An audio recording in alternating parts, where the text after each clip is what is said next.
Thank you for taking the time to check out the Insight Myanmar podcast. If you like what you're hearing, we would be ever so grateful if you would consider rating, reviewing, and/or sharing this podcast. As we are just getting started, every little bit of feedback helps. Also, make sure to subscribe to the Insight Myanmar podcast on Apple Podcasts, Spotify, Stitcher, or wherever else you get your podcasts. If you cannot find our feed on your podcast player, please let us know and we will ensure that it can be offered there.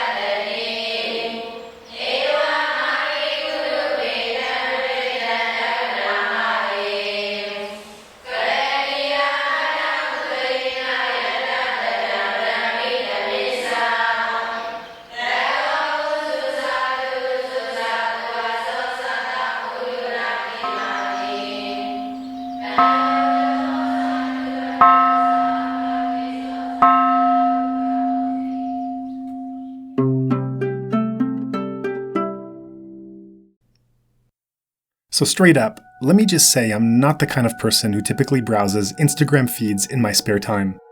But it's a good thing I was doing just that one day about a year ago. Otherwise, I would have never learned about the fascinating guest who appears in this upcoming episode. That day, I happened to be scrolling on my phone, and I came across the feed of a colleague, an expat businessman living in Yangon. He had posted several photos documenting a British traveler's visit to the historic and posh Savoy Hotel, where he works as a manager. Now sometimes, a click on your smartphone thrusts you into a mindless loop as you plunge into some internet rabbit hole. But in this case, it led me to check out more about that person. I was surprised to learn that the traveler was a well-known fashion model, Luissa Burton. Then, when I checked her own posts about her visit to the hotel and overall tour around Myanmar, the first thing that piqued my interest was that her own interest in the Savoy was not in its history or luxury, but its eco-friendly policies. And as I read further, I was even more surprised to learn that she had recently completed a 10-day Vipassana course at Dhamma, a meditation center in Yangon in the tradition of SN Goenka. Now I was hooked. As I read more, I learned how this famous model had overcome a series of serious skin conditions and passed through several dark nights of the soul before undertaking a rigorous spiritual journey culminating in this Myanmar trip. Needless to say, her story more than held my attention, and I realized it would be worth exploring further on this Insight Myanmar podcast platform, where we could share Luissa's narrative with our wider meditator audience. I'm honored that Luissa accepted our request and made time to talk from what I am sure is a very full schedule. With her worldly fame and modeling experience, Luissa might initially appear like an atypical guest for this podcast. And yet, while that might be true in one way, the story she tells, as you will hear, clearly fits this hero's journey template that characterizes the lives of so many of our previous guests. While the specific details may differ, her story develops through similar checkpoints of spiritual development along the way. So even though some may initially be surprised to hear of a fashion model and beauty queen pursuing an inner spiritual journey which ultimately culminated in a Vipassana course in the Golden Land, we embrace the reality that Dhamma practitioners run the full gamut of experience, and this podcast platform is dedicated to telling these stories, and not only those of some tiny elite subset of dedicated practitioners. Before we get into this fascinating interview, I would like to welcome what are likely some new listeners to our Insight Myanmar podcast, some of Luissa's legions of social media followers. Although you're coming here to listen to her story out of a personal interest for her life and admiration for her career, the gist of this interview might be quite new for you, and I hope you find the conversation interesting. There's a lot in Luissa's discussion of Vipassana meditation that is insightful and inspiring, and perhaps the talk will even encourage a few listeners to look into it for the first time. Anyway, now for the interview. In hearing a very different version of what is still a familiar tale, I learned a lot, and I think you will too. So without further ado, here is my talk with Luissa.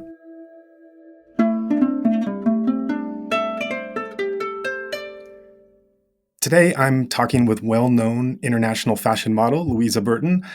Among her many modeling accomplishments, she was crowned Miss Earth United Kingdom in 2016 and Miss Europe World in 2018. Beyond that, although still so relatively young, Luissa has already lived such a productive, exciting, and meaningful life. She's a passionate advocate and supporter for environmental sustainability and animal rights.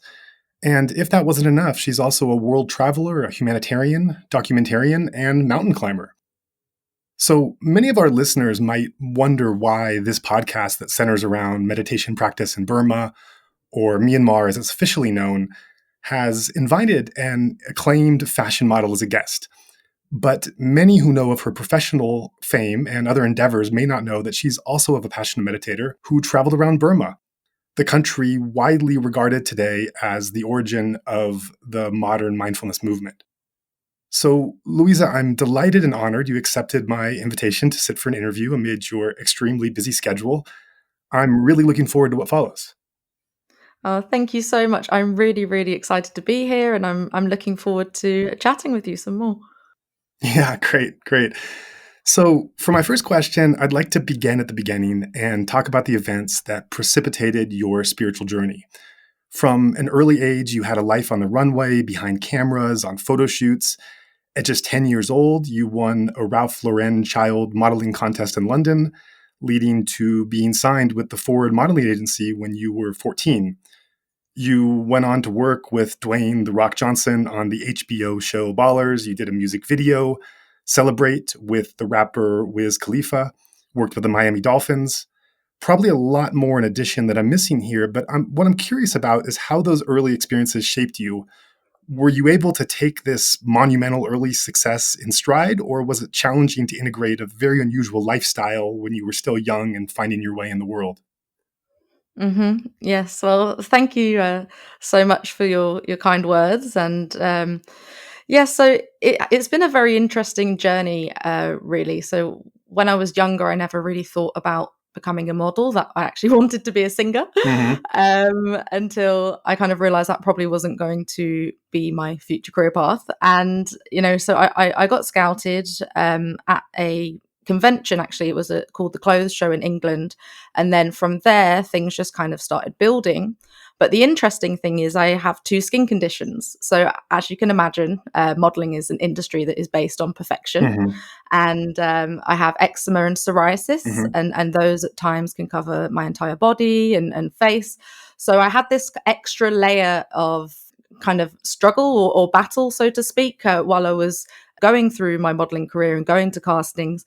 And when I went to my first casting and I got my first, negative comment about my skin, I've been called all sorts of not very nice names. That just kind of Mm-hmm. gave me lit up a fire in the only way I can describe it is lit up a fire inside me and made me want to Mm-hmm. just do something more. So if someone tells me no, you can't do something, then I'm like, well, I really want to know why people with skin conditions can't do modeling. And this was during a time where the modeling industry was a lot less accepting of different people from all types of backgrounds, and thankfully we in 2020 now are seeing a lot more diversity in cultures, hair colors, sizes. Even people with disabilities are able to model now, and I Mm. feel that I've been kind of part of that in helping to shift away from this idea that you have to be perfection to be a model. And so yeah, I had my own kind of things to overcome with that. I had times where I looked in the mirror and I just wanted to take my skin off. But then I Mm. would go and do a photo shoot and I'd be, very confident in front of the camera. And it was just, as I was doing this, I just started building up this, hold on a minute, if I can get more visibility and more platform for myself, then I can use this to help other people who are in my position. Um, so that's kind of where it all started, and I started getting more jobs and booking more campaigns, and then obviously I went over to America to work for a really, really big modeling agency over there, and like you just said, some of those big names. But this Mhm. wasn't fulfilling me as I had expected Mm. it to. And I actually found when I was over in America, I fell into a very, very deep depression and lasted, a number of months. At the time, I didn't know that I was going to get out of it. And it was just this, there was a lot of outside circumstances that happened that led to this. And I feel that was the pivotal moment that gave me that first awakening to, hold on, is this really what I want to be doing? Is this fulfilling me? Is this, I've done stuff with the skin condition stuff, but there's more. There's more than this life. I feel that it's quite a toxic industry. It has given me so many things and blessings that I am grateful for. But there was things in the industry that just didn't align with who I really am as a person, and that led me to just kind of look towards beauty pageants, which is quite interesting because in England, modeling is seen as a glamorous thing to be doing. It's more approved of, whereas beauty pageants are almost laughed at in a way in England. And I don't really understand that, because modeling for me, it didn't give me that fulfillment because it was just taking pretty pictures. There wasn't really anything much more to it. But in pageantry, I met so many women who were all supporting each other, empowering each other, who were picking platforms to actually do things in their communities and make positive differences. And I didn't come across this in modeling, because in modeling everyone was so competitive. If the other person got the job, then it was not an environment that people would boost each other up. It was more tearing each other down. And even though I was actually then in competitions in pageants, it was so much more encouraging. And I just loved the fact that I was then able to pick what I loved, which was environmental activism, skincare, animal rights, and all those kinds of things. And just go more along my path of building my own personal brand that can truly make a difference. So that was my first, what I would call, spiritual awakening. And then I had a second one, which was what led me to Myanmar. So I let you talk for a little bit, because I know I've spoken for a while. No, that's a great introduction. I'm glad that you mentioned some background with the modeling and pageant industry. I should preface this next question by saying that personally, I don't know much about these industries. However, I must confess that one thing that's always given me pause about them is this sense that, as you've said, you're in a different way, you're selling a kind of perfection that's not exactly realistic. So as I learned more about your story as a model, I was immediately struck by how your early challenges of these autoimmune skin conditions, this certainly didn't fit that narrative. And we're not talking about a mild case. You mentioned being called names. I've read in some articles leading up to this, some of those names were very much not nice, lizard and leopard. Yeah. You said that kids wouldn't sit next to you. They were afraid it was contagious, that you felt dirty. And I mean, that must have felt just horrible for you as a child. As you've described elsewhere, this led to a desire to want to cover yourself in public. The skin condition led to anxiety, which in turn then worsened the skin condition, this kind of worsening cycle. So it's just amazing to me that you ended up in the one profession where showing your skin is the name of the game. So how were you able to overcome these early experiences and mindset? So it was really just believing in myself. And I've always had this internal inner guidance and knowing that this is, what I'm supposed to be doing. And even though it might not have led to where I thought it was going, or it then led me onto a different path, I've always just kind of followed my heart in that way. And anytime that someone said something that wasn't very nice, it just spurred me on more and just gave me more impetus to say, no, I want representation for people with skin conditions. And I saw it as an opportunity to actually be someone that could make a change. And it's not just about skin conditions. When I climbed the mountain and took the Miss Europe sash to the summit, it was actually a symbol of anyone that has any limitation that they have. That could be a disability or self-confidence issues, or it doesn't have to be someone with a skin condition. And because I was always told you'll never be a successful model, you'll never make it as a beauty queen, or, laughed laughing at me almost, because it is an industry based on perfection. And reaching the summit of the mountain with the sash, which represents perfection, was that symbol of, you can overcome the negative opinions of other people as long as you follow what you know that you should be doing and is right in your heart. And that's always what I have based, my kind of decisions on. Right. And you're talking about the negative opinions of others, but you also mentioned having your own sense of like lack of self-confidence and having, as many people do, outside face and an inside face. And so I'm curious, like where this sense of confidence and self-worth develop, because you reference having a general anxiety about any kind of social interactions, even leaving the house, to having no fear of letting it out. I had read that in contests and beauty contests in China and Albania, the judges were especially impressed that you wore a bikini despite having certain skin conditions. So where did this ability to, this fearlessness to change, coming from a place of anxiety before, how did this so dramatically come about? So it's not really a dramatic thing. It's a bit of a cliche quote, but felt the fear and done it anyway.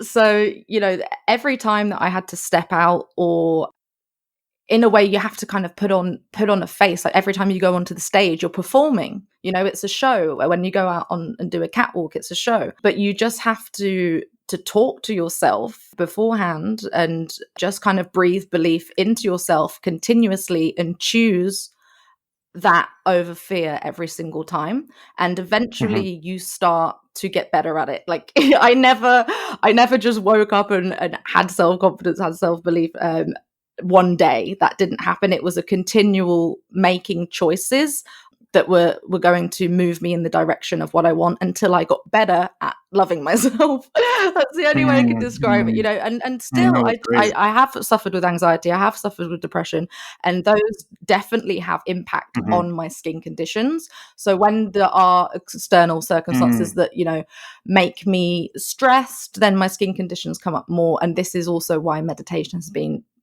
fundamental in helping with reducing stress and then for reducing skin conditions, because I do believe that personally those things are internal as well as external. You can't just treat the outside, you have to treat the inside. And I do think that sometimes addictions that I might have had, or like with cigarettes, I used to smoke a lot of cigarettes when I was a model, and now I don't. And I think that these are things that need to be sorted out within my own soul. And I found that once I did the inner work on myself, those outer things started to fall away as I naturally started to love myself. Does that make sense?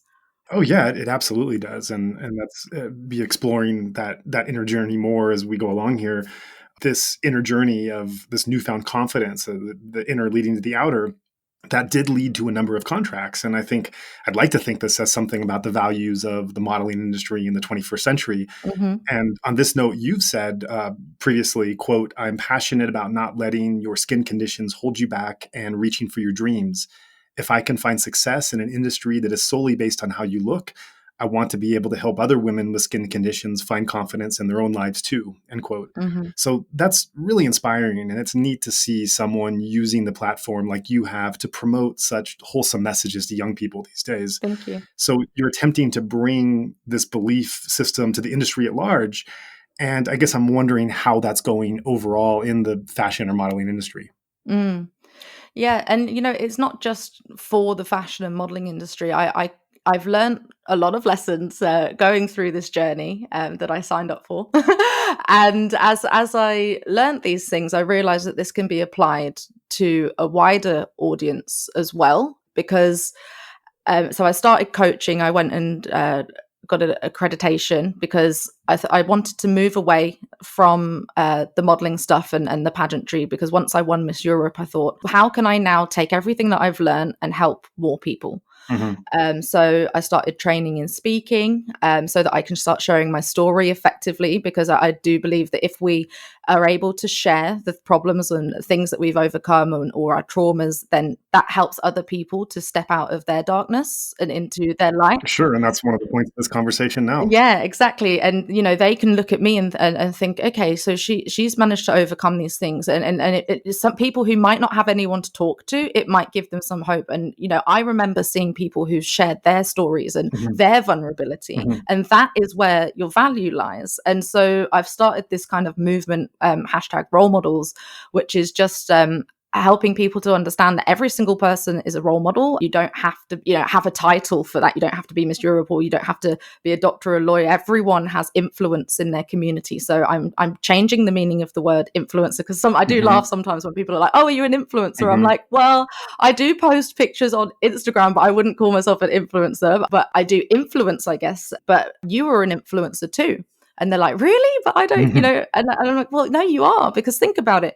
What have you overcome in your life? Every single person has a story, and if you share that, and you can share these things with people in your local community, your friends, or your school, then you have massive influence." And that's what I want to do. I'm empowering people to see the value in themselves. And so a lot of the coaching I do now, and some things that I'm working on, is so beauty queens are known for world peace. That's Mhm. quite a stereotype. So Mhm.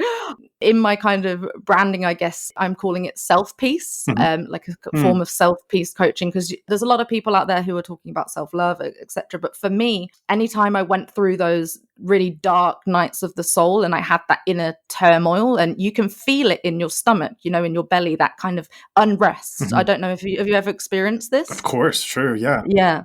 And so it's like that. How can I find that peace within myself? And you start and I want to take that and also couple it with my story, which was as a model, as a beauty queen, and now as an environmental advocate, and use that to help people who, not just models or people with skin conditions, but this can apply to everyone and anyone, like you've just shared with me now. You've experienced that.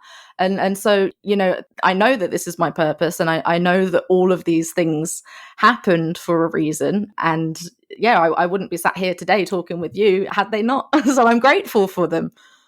Right, sure. And hearing your story, what you call like the dark night of the soul, that a number of the conversations we have with people on this podcast that are on some kind of spiritual journey, it ends up, their story ends up taking on kind of a hero's Hmm. journey connotation where, they set out to do something and they have a struggle, they have some kind of pitfall or some real dark night of the soul, as you say.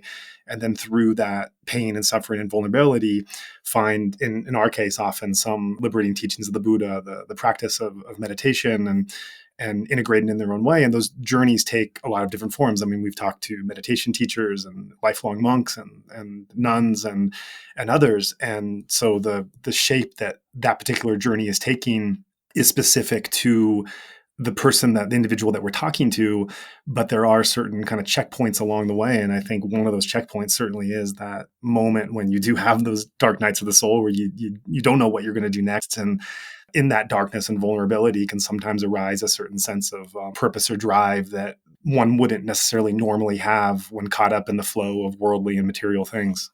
Hmm. Yeah, absolutely. And had I not experienced those things, then I don't think I would have.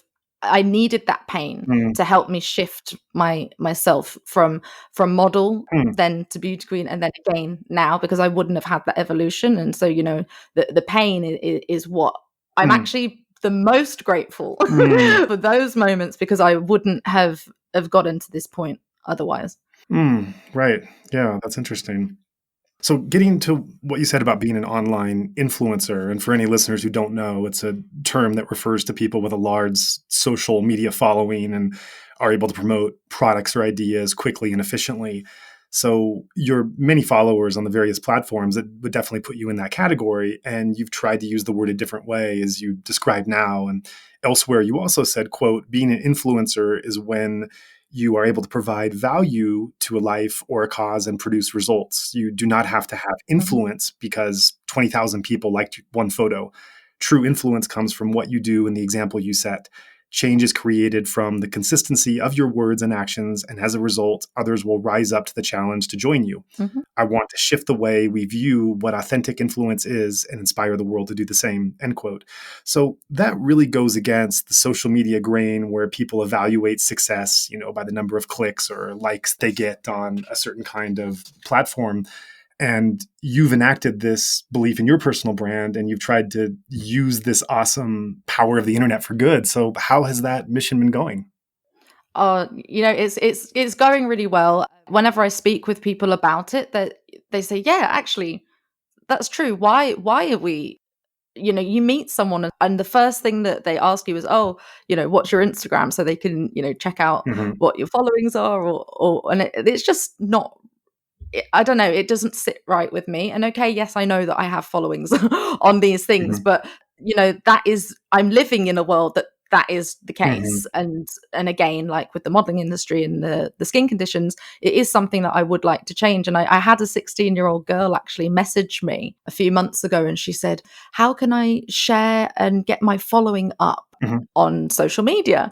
And I said, well, what is it that you want to do? And once we dug a little deeper, it wasn't that she wanted to be famous or that she wanted a load of following. She just wanted people to appreciate her music that she created. And I said, don't focus on the number. Shift your focus away from posting things that you think people are going to Mm-hmm. like, and people are, and focus on what you love doing, and that is really putting your energy into your talent and your creativity, and just post that and be consistent with it.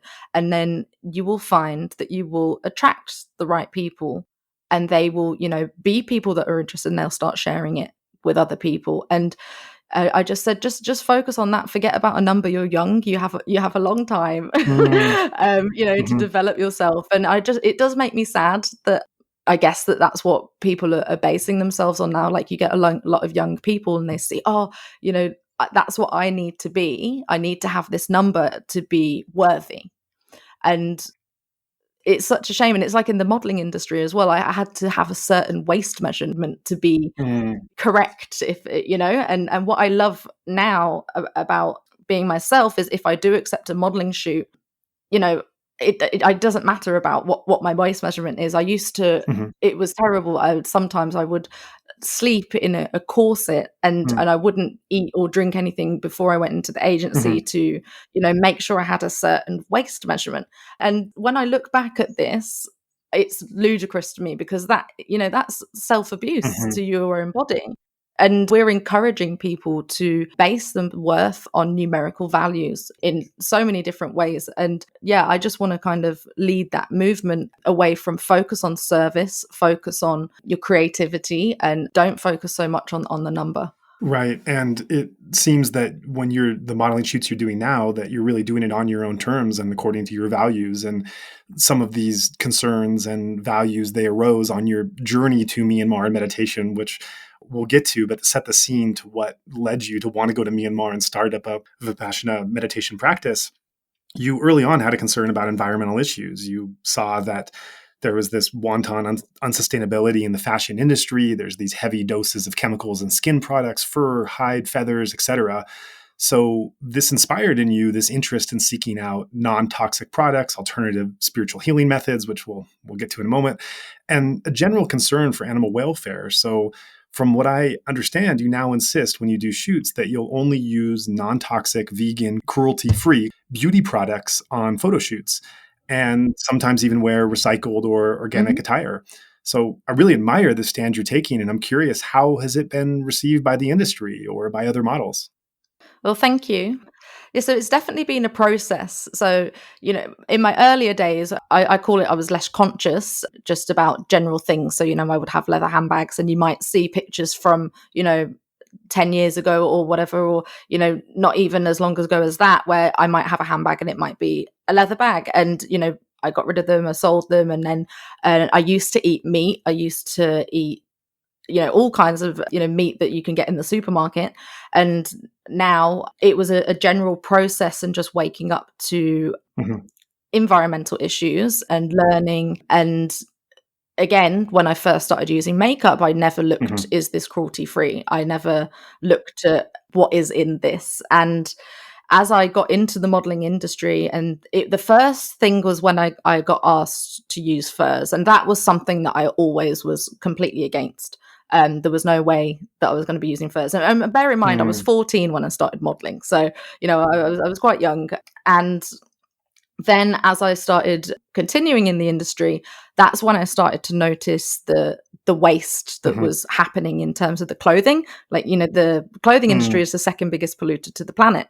And, fashion has so many seasons that is constantly overturning. And then you start thinking about it more and you start to think, hold on a minute, this is a lot of waste. And then gradually I started learning more about what is going into the products. So because of the skin conditions, and I was realizing that, hold on a minute, this might be irritating my skin. And it just built and built and built until I got to 2016, where I had, like you said before, had the opportunity to go to Miss Earth and represent England. And that was where my advocacies really started to grow, because that's when I had that title, that was when I really had a position to be able to say, okay, this is what I believe in, and I don't want to use this. I don't want to use these kind of products. And right. It's a shame that you kind of had to get into that position in the first place, but people don't listen to you otherwise, especially in the modeling industry. So, but now I am in that position and I have this. I think, if you do have some form of platform, speak about it. And thankfully, it's been really well received. So, like I said before, pageantry in England, people always kind of laughed at it because they saw it as a bit frivolous. But when I won Miss Earth England, it had a really great reception with the British people, because I was sharing with them the pageant is about environmental awareness, and the reception that I would receive from newspapers or people wanting to do articles, or even companies wanting to collaborate with me, because it had that cause, and it's a genuine cause, and Miss Earth really is pioneering, I feel, in the pageant space. They were always far ahead of their time in that. And yeah, I think I'm really appreciative of the reception that I have had, but I always like to kind of push it a bit more. So once if people are comfortable with it, then I'm like, okay, so let's step it up a little bit and see what else we can do. So that's why my work is continual. I'll always be learning more and helping spread awareness. And I think that if you are spreading awareness for a cause, the best thing is not to do it in a judgmental way. I used to eat meat. I'm not going to turn around and say to people, oh, you're terrible because you're eating meat. I think just share information with people, help them to learn the knowledge, and then if they decide that they want to go that route, that's up to them. But it would be hypocritical of me, having in the past not used products that might have been cruelty free because I was less aware, to then go and shame other people for it. Sure. Well, people learn things according to their own time and place. So the conditions need to arise at a particular moment in time for that insight light to go off. And because that goes off for one person, to then try to take that light and hit someone else over the head with it with a hammer and say, look what I just saw. Can you see this too? That's your trajectory. That's not theirs. But that doesn't mean you can't do anything. It's just a at least in my own journey, realizing a wise discernment of when and how and where I say and talk about certain things, rather than just like, I learned this and it's great. Now everyone should also be doing what I'm doing. And if you're not, then you're lost in ignorance or something. So absolutely. Yeah. So you mentioned how you used to eat meat. I guess you call yourself, I might not be pronouncing this right, a rudicitarian. Is that right? Reducitarian? Reducitarian. Okay. Can you tell me more about that? Yeah, you got it. You was good. Yeah, that was good. First time I've heard that word. Well, I think I made it up, unless I heard it. I think I made it up. I'm not going to claim copyright on it, but yeah, I gradually reduced my meat intake, and now, at home I'm vegan, but there are times, for instance, when I went and climbed the mountain in Russia, I won't eat meat, but if there's I had to eat the chocolate to physically be able to get up the mountain, because there was nothing else for me to eat. And obviously that has dairy in it. Another word you could say is flexitarian with some things, but yeah, dairy or maybe a bit of fish. But I prefer to be vegan where possible, just because, one, I think that, the environmental reasons, obviously. And then also for my health, I personally have felt the benefits of it. How so? Energy wise, my skin's glowing more, gut health issues as well. If I go back to eating certain things now, it's quite obvious if I've eaten them, whereas before, it's almost like I've become more sensitive to certain things that I didn't used to be so sensitive to. Mhm. And my skin as well. My skin is definitely much, much better, but that is obviously a combination of multiple different things. So yeah, I just feel lighter. Right. Have you seen it play any kind of role in your spiritual practice, going more on a vegan diet? Yes, so I do notice if I veer away from it, and also, heavier things like breads as well, and pastas. I Mm. start to get heartburn issues and all these kinds of things when I eat them again. And that's not even being vegan. That's just different types of food. So I've had to really become a lot more conscious of my diet, and when I stray away from it, I notice a difference. But when I'm very much eating well, I find that I receive guidance, intuitive guidance, much more clearly. And, it depends what the people who are listening to this believe, because we all have different things that we Sure. believe. But for me, thoughts and ideas or flashes of inspiration come to me much easier when I am eating more clean. Can you give an example of that? Can I give an example? The way I can describe it is I feel like I have a clearer head and there's Mhm. less fuzzy cloud. That's Mhm. the only Mhm. way I can describe it. Mm. Mhm. Yeah. Yeah, great. I remember in my own experience, I was at a meditation center, a Vipassana center in Japan, and was going through the process of learning the meditation and becoming so sensitive. And as I was walking around the center day after day, I started to realize where the ants were walking and paying such care to, for the first time in my life, really. Not that I would go out of my way to step on ants, but I just Mhm. never paid attention. And because I didn't have anything else to do, I was just walking in a careful way to not step on them. And I ended up staying at the center for longer. I stayed on as a server. I sat more courses, and with the Amazing. sensitivity growing when I would go out into the world. And it's funny enough, I was actually raised vegetarian by hippie parents, and then Mhm. I had meat growing up, never a lot, but I wanted to be like the other kids. But when I went out of the center and would order meat, there's this incredible disconnect of like, I'm here at this meditation center being so careful to like project the fragility of this life of an ant. Mm. And then suddenly I go outside and I'm going to a restaurant. It's just like, oh yeah, give me the sushi or the beef or something like that. And it was just like, I've got to look at what I'm doing and Mhm. what my values are, and that. And I actually never decided to become, well, I don't want to say become a vegetarian because I was earlier in my childhood, but I never made a conscious decision that I was going to take that on again. I never wanted meat. Mm. When it was offered to me, I just was like, no, I don't think I want meat or fish today. And are you a vegetarian? No, I just don't want it this meal. And after like 1 or 2 years of that, I was like, okay, maybe I have to adopt this title because I don't see myself going back. But have there Yeah. been any favorite foods for you, like that you used to really like that you miss? That I miss. Sometimes I do see other people eating things that I used to love, and I do Mhm. think I can appreciate that would be nice. But I just don't want it anymore. Mm. And to add to what you were just saying as well, I do think that life exists on a spectrum and things aren't, necessarily black and white. So, Sure. putting and labeling, oh, vegan or I eat meat, or, some days everything is flowing, everything is flexible. So, it's just about, okay, this is the decision that's in front of me in this moment.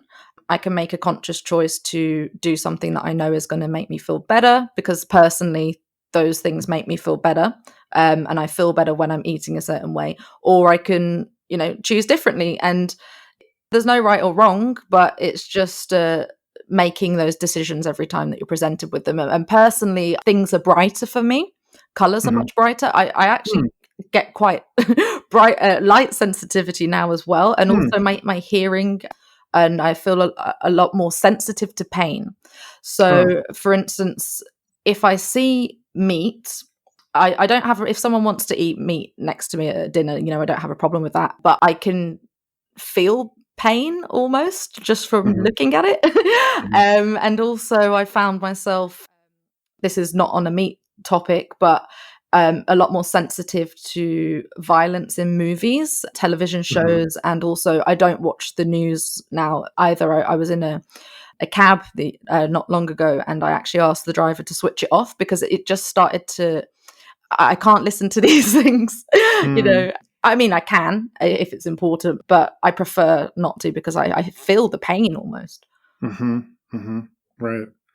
Right. And more recently, you proclaimed yourself the official Green Queen, in a title that you hope will be more of a socially conscious leader and, in your words, quote, raise the healthy and positive vibrations of the planet and invite others to do the same. Can you tell us a bit more about your intentions for this? Yes, so in one sentence, I bring peace to myself first and then to others and the planet. So when I had to hand the crown over and kind of close the door on the modelling life and pageantry, I wanted to continue the service work that I'd been doing. And the way to do that was to literally give myself my own title, which was the official Green Queen, that kind of encompasses everything that I've ever done in this journey. You know, green being the environment and queen being the history of my story. And then just use what I've built in my career to then say, okay, what can I do now? How can I bring more awareness to this extremely pressing issue that is not going away anytime soon, and unless we start looking at it, which is the environmental issues. We've transgressed 3 boundaries, planetary boundaries, which means that we're far overreaching what we should be. And yeah, how can I help other people to just become more conscious of what they're consuming and to just maybe just plant a seed, you know, again, not tell people you should be doing this, but maybe I can make this choice. So through social media, I'm a writer for a magazine, through my speaking engagements and sharing things, just help people to awaken to a different way. And that is, I guess you could call it like a lifestyle concept. So through my way of living and sharing that on social media, people can see that. And then, you know, I'll share brands as well that are helping the planet, or I'll work with a lot of B Corporation companies. Do you know what a B Corporation is? No, I don't. Yeah, so a B Corporation is a certificate that a company has to get to prove that they are putting people and planet before profit.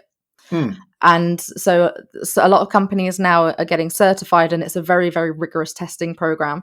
And, you know, so I'll promote brands that have these kind of certificates, or, you know, that I feel are in alignment with my values. And yeah, just share it. That's great. So obviously what you're doing is gaining attention. I'd heard that in November of last year, you were invited for a private meeting with the Dalai Lama in India, recognizing some of your humanitarian and eco efforts. So what was that experience like? Yeah. So whenever anyone repeats that back to me, I do find it a little mind blowing, because it's almost like a dream. That was, you know, when I was younger, I always kind of had this feeling that, like, one day, you know, when you're younger and you have people that you look up to and you're like, oh, I'm going to meet the Queen, or I'm going to meet the Dalai Lama, right. I'm going to meet David Attenborough. You know, he was on my list. I'm yet to meet David Attenborough, but and if anyone knows him, please do get in touch. But definitely the Dalai Lama, I was always very inspired by his quotes, and I don't actually have a religion. I did go to a Catholic school when I was younger. My parents are Christian, but they weren't Catholic. And then they never christened me, and that's because they said, I remember when they were younger, you can choose what you want to be when you grow up, which was, you know, I think that was quite cool for some parents to, you know, say that I could choose. But I always remember thinking, you know, if I was going to choose, I'd quite like the Buddhist concepts, but I never really went and did that. And then now I don't really have a religion. I just improve every single day. But yeah, meeting him was cool. There has to be a better word that I could say than cool. But it was pretty amazing. Mm. That's great. So, after hearing how your journey as a model progressed up to this point, we're getting to the core of what I'm really interested in exploring, and that's your experience with Vipassana meditation, the spiritual journey that little by step led you to taking up a serious, rigorous meditation practice. Before going into that, I want to ask the most obvious, overarching question, perhaps. Have you found any conflict between being a Vipassana meditator on your own spiritual journey and being a recognizable international fashion model? Um, so the answer is no, and I'm curious to understand or learn where you think that conflict would be. Mhm.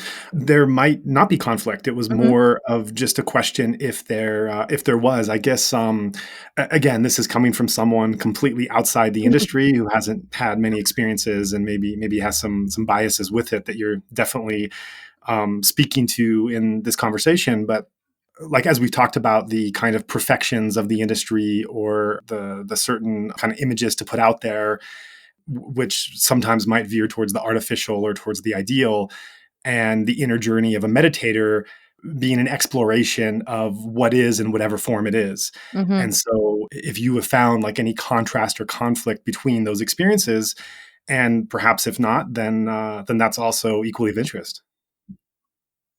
Yeah, so no, I didn't, and I think that by the time I reached the point of Mhm, Vipassana, people people knew me to be someone that was followed my mhm, own path mhm, anyway. So I think by that point I didn't really have too much surprise, but from friends or family or anyone. And yeah, I mean, I did leave kind of the modeling industry a few years mhm, ago now. So and it's more under my own brand, the official mhm, Green Queen, which doesn't incorporate spirituality and mhm. meditation. So, the people that I surround myself with now have obviously changed as well Sure, sure. from the environment that I was in before. So these are the kind of people that get it. They want to do it themselves. Mhm, For them, this is something that is an amazing tool. It is thousands of years of history that has helped so many people. And it's just, yeah. So I think had I done this a number of years ago, then the answer would have been yes. mm. But because my external reality has changed, then no, there actually hasn't been conflict from what I've experienced. Right. Good answer. And I guess I'm curious if you mentioned if you had taken, and I think when someone takes a course is so valuable, what stage they're at, how receptive they are to certain things, what their pain is at the moment of taking. But if you had taken, and maybe I don't know if you can answer this question because it is so hypothetical, but I'd be curious to know, like, if you had taken a course much earlier in your modeling career, you mentioned that there might have been a conflict at that point. Do you know how that what shape that conflict would have taken, what things would have been in contrast with each other. hmm Well, first of all, the conflict would have been with myself because Mhm, I think I wouldn't have even thought about it. mhm, And I think I would have, about 10 years ago, I remember people speaking about spirituality and I just looked at them very mhm. confused. And I just didn't understand at Mm, all what, mm, and so the conflict number one would have been with myself. And mhm, then number two, there would have been judgment, I guess, because, you're doing something outside of the norm. And even though the modeling industry probably likes to see itself as, very forward thinking and groundbreaking, you know, every group has its attitudes or norms or, socially accepted kind of things. And mhm, and that would definitely have been something that was outside of what hmm, would have been thought of to have been normal in the modeling industry. So there mhm. definitely would have been questions. Yeah. Right. So, kind of following in line with this intersection, I'm curious how the Dhamma wisdom you've developed, born from your recent meditation practice and spiritual background, has informed the very worldly concepts you have dealt with in the modeling industry. I'm sure you might have thought a bit about the idea and concept of beauty. So, as we just discussed, you were personally confronted on your own journey with very obvious imperfections on the skin in an industry that promotes this idealized sense of physical beauty. Then fast forward to today, where you're encouraging your followers not to fall into an addiction of phone apps that beautify the face or ultimately make young people uncomfortable with how they actually look. So I wonder how you personally have explored this notion of sense desire and its relation to beauty, especially as someone on an inner spiritual journey and having taken a Vipassana course. To be more specific, I could say, like in Buddhist philosophy at least, sense desires and cravings are things that we work to try to develop detachment from. So to put it in the form of a question, where have you landed with your present understanding of the concept of beauty? And to follow up on that, where does this understanding fit into like a wider spiritual view where the aim is to come out of any sense of a dualistic notion of liking and disliking, of calling this beautiful and this non-beautiful? These are concepts having no objective reality. So where have you had the worldly concept and in the profession of beauty with the spiritual experience and wisdom of beauty being somewhat of a dualistic notion? Yeah, that's a beautiful question. Thank you. Beautiful. Take your time. Take your time. Yeah. No, and I'm grateful for that. Yes. So there's definitely been a awakening within myself in terms of what has shifted for me from the way that, I used to think and the way that I think now. Can I talk about like when I had the eating disorders and how that was like a struggle? You can answer it any way that's truthful and honest for you. Absolutely. Okay. Could you put it into like a one sentence? Because that was like a lot. Sure. If you could put it into a one sentence, then I can focus more clearly on the question. That would be Okay, sure. I'll try. Because it was an amazing question, but my head Yeah. was going off in 3 different avenues. Sure. Oh, that's great. That's great. That means Yeah. we're at the critical part of the conversation. So Uh-huh. yeah, so I'll do my best. It's also it's challenging for me because it is a big concept to hold in your mind. But to rephrase it, basically it's this sense of beauty. And again, anytime I speak about the fashion or modeling industry, I'm aware of my bias and ignorance. So if even the question being formed is not quite accurate, please do correct me. I don't want to be speaking out of turn with that.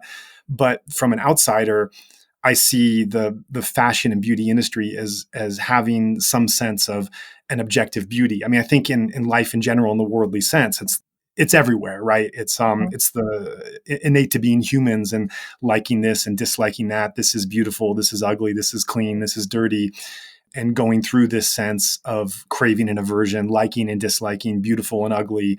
But certainly the fashion industry, more than others, are built on the promotion of this worldly concept. And you've, for most of your professional career, been involved in some sense of working within the confines of what beauty is and how it's represented.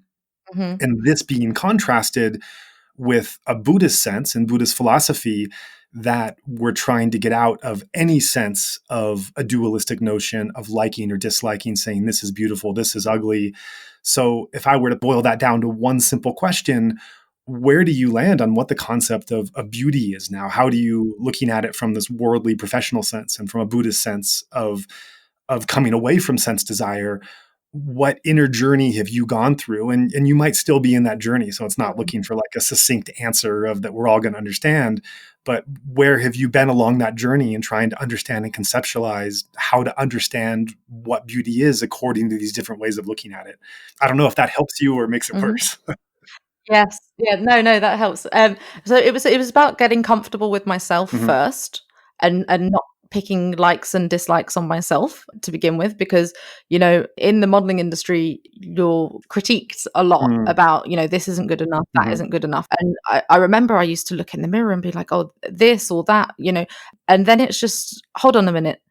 Every part of me is perfect, and that's not to be said in a big-headed sense at all. Every single part of us, every single one of us should be grateful for what we have. It was this mind shift into, hold on, my body does so much for me, and what it does for me is beautiful.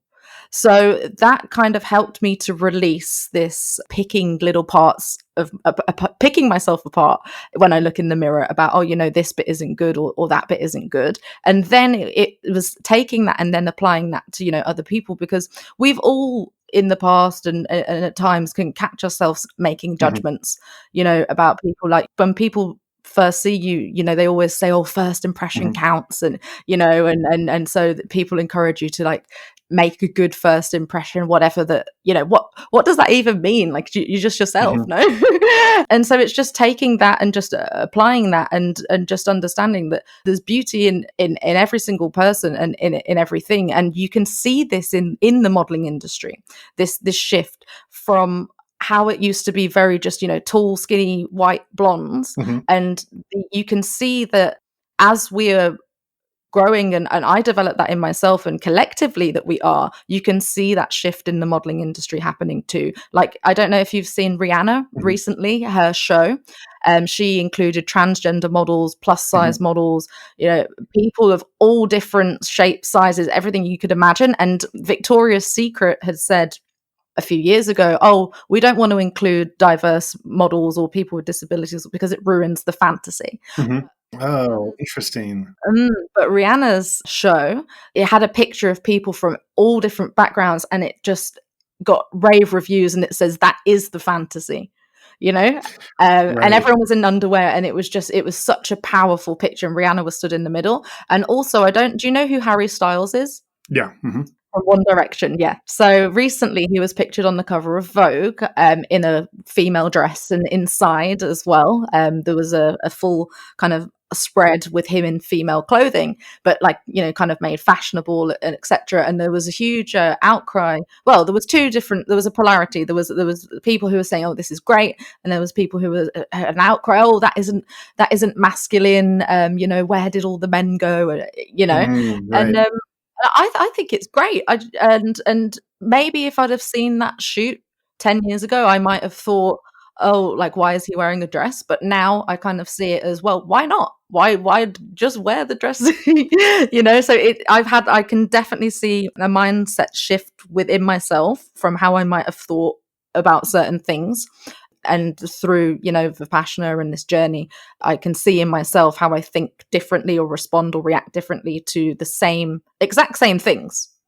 Right. And I'm really intrigued by your use of the word fantasy just now, because as we're talking about this sense of idealized beauty and a beauty that is very narrow and that's defining in the world, you're right. It's veering on fantasy. It's something that is trying to meet the height of idealized notion is a fantasy of something that you want to live in that is not grounded in the world. And meditation is as much opposite as you can get. And from the example you gave of Rihanna's show, it sounds like the definition of beauty is going from a narrow point of, as you described, like tall, white, skinny women, to encompassing people of all different sexual orientations and sizes and ages and body shapes and everything else. So this sense of beauty is being expanded beyond what was a more traditional sense and a fantasy sense that maybe other agencies do today, or that was more common in the industry before. I guess the next part of this question is, then there's still, so it's great that this sense of beauty is being expanded and more people can fall in the rubric of what is beautiful. However, there still is a difference between a wider sense of beauty, a bigger net where more people fit in, and the Buddhist philosophical approach where any dualistic sense of liking or not liking, or beauty or non-beauty, is itself something to come out of. So it seems like there still is some gap between one mindset and the other. Absolutely. It's a continual process. Sure. And everyone is at different levels, and the fashion industry is also, at a different level, far, like you said, with that gap to Buddhist teachings. But we're moving in the right direction. And the more people that are represented and the more accepting these things, I think it's just going to build and build. And I think we are a long way off still from ever kind of reaching that point, if we ever reach it. And that would be amazing. But yeah, it's just about, I just keep doing the work that I'm doing, and then everyone else who is fighting for their causes. So, the people like Rihanna, or the movement with females like of color wanting to be more represented, or, breaking their barriers. Like, I'll break my barriers that I can do. And then everyone else who is being their role model in their own way, just keep pushing and breaking their barriers and limitations and the ideas in other people's minds of what's accepted, Yeah, sure. And I think also like we would be living in a fantasy world ourselves if we just expected that everyone should be acting non-dualistically tomorrow in industries as well. We're certainly not there yet. So sir, I like what you say that on the road to a more non-dualistic approach of coming out of sense desire is a widening scope in terms of who could fit in that rubric of what's considered beautiful and wonderful. And just to add to that as well, I noticed within myself having to let go of a lot of things that I was holding on to. So I struggled a lot with eating Hmm. disorders when I was Hmm. younger. And that actually, I don't think was even to do with the modeling industry. It was actually me coping with my own kind of internal traumas Hmm. when I was younger. But it was obviously exacerbated in the modeling industry. But it wasn't what people would think, which would be anorexia. I had binge eating, which didn't show on the outside because I was very, very skinny. And I never threw up or anything, but I did a lot of exercise. Also, I would eat a lot when uncomfortable feelings came up and stuff those feelings down with whatever food that I could find. And then, as a result, I may restrict the food in a certain way, like eat less or do more exercise. And I struggled with that for a Hmm. very, very, very, very long time. And then it didn't help the modeling industry.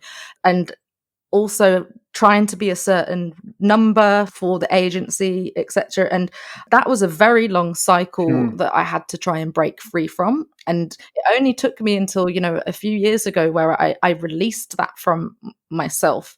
And now I find myself enjoying cooking. I never used to Hmm. enjoy cooking whatsoever, and learning more about what I'm putting into my body but I had to release that perfection Hmm. in my mind if I have to Hmm. be a certain way, or I have to look a certain way, or I have to be a certain number.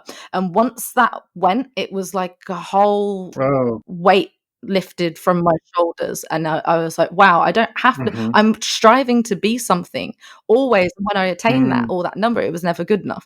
And then it was, again, like I said, I did a lot of internal work. I never tried to fix the actual external issue of the eating problem. It was internal work. Well, actually, no, I did. I Hmm. did try to fix it and it kept failing.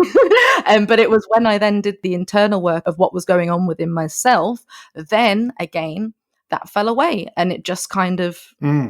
it just didn't happen anymore.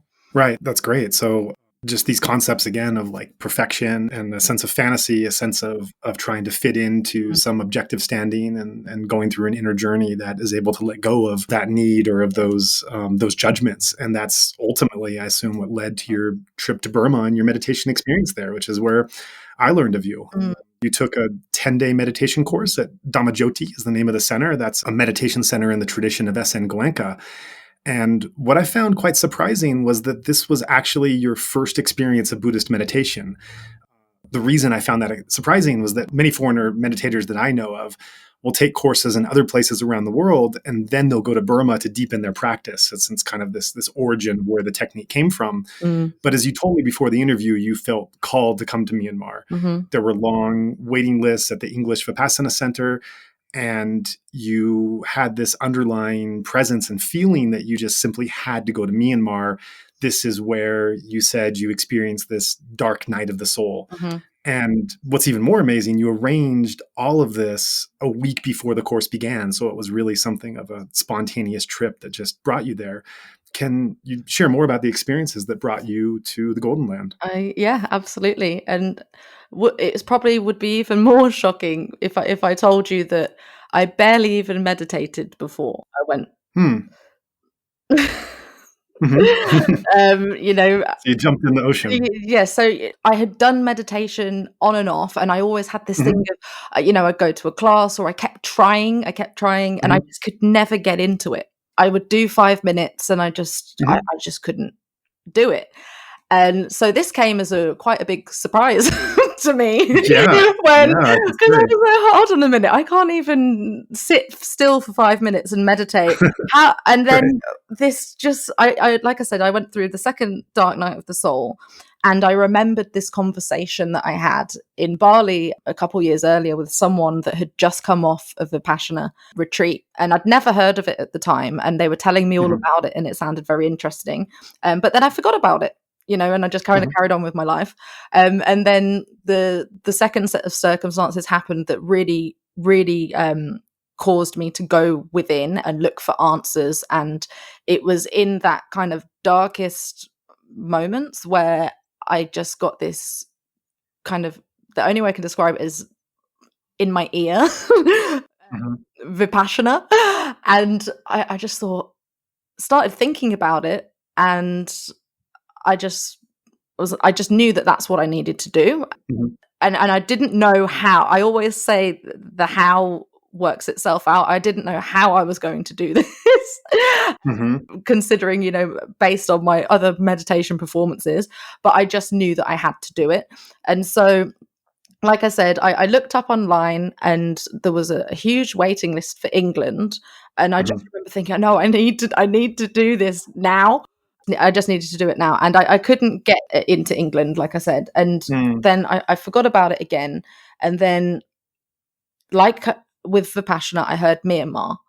Myanmar, Myanmar, Myanmar. I was like, Myanmar? I've never thought, I would love to go to Myanmar, but I've never thought about going there, immediately or right away now. Why am I hearing Myanmar? So then I put two and two together, because it's almost like, when you're thinking, but then those thoughts are very different to the words Myanmar and Vipassana I was receiving. Those were like flashes of inspiration, is the only way I can describe Mhm. it. It wasn't thoughts that I was consciously thinking. They just kind of came to my head. And so I put two and Mhm. two together, Googled it, and there was a space for the Hmm. next week Mhm. in Myanmar. And I booked a flight.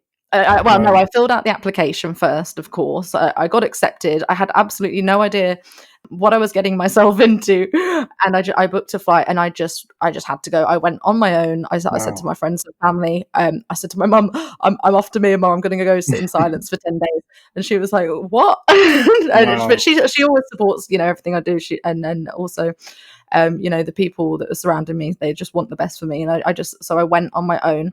And this was I've traveled a lot, but usually with one other person, Mhm. to go and do a full, I think I was out there for a month, trip on my own Mm. to a place that I've never been before. That was quite a new experience for me. Yeah, I bet. Obviously I'd done stuff with modeling, but I was being picked up or Right. taken to, so this was like a whole new adventure.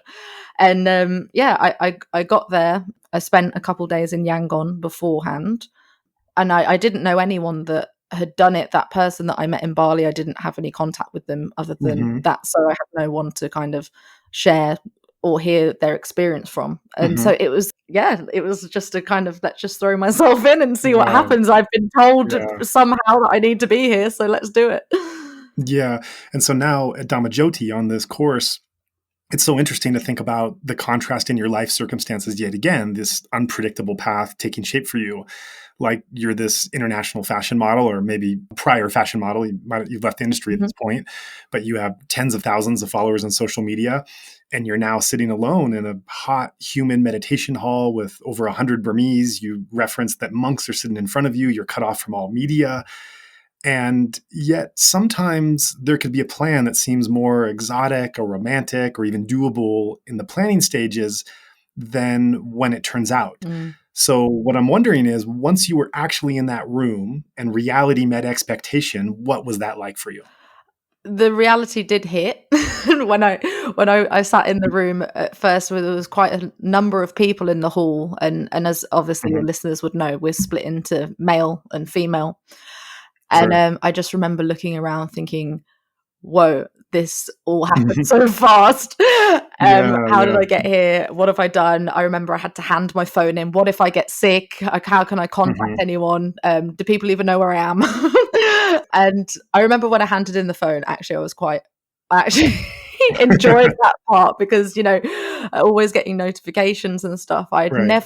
I was actually looking forward to seeing what it would be Uh-huh. like without a phone for 10 days, because I've Uh-huh. never experienced that apart from Right. before I knew what a phone was.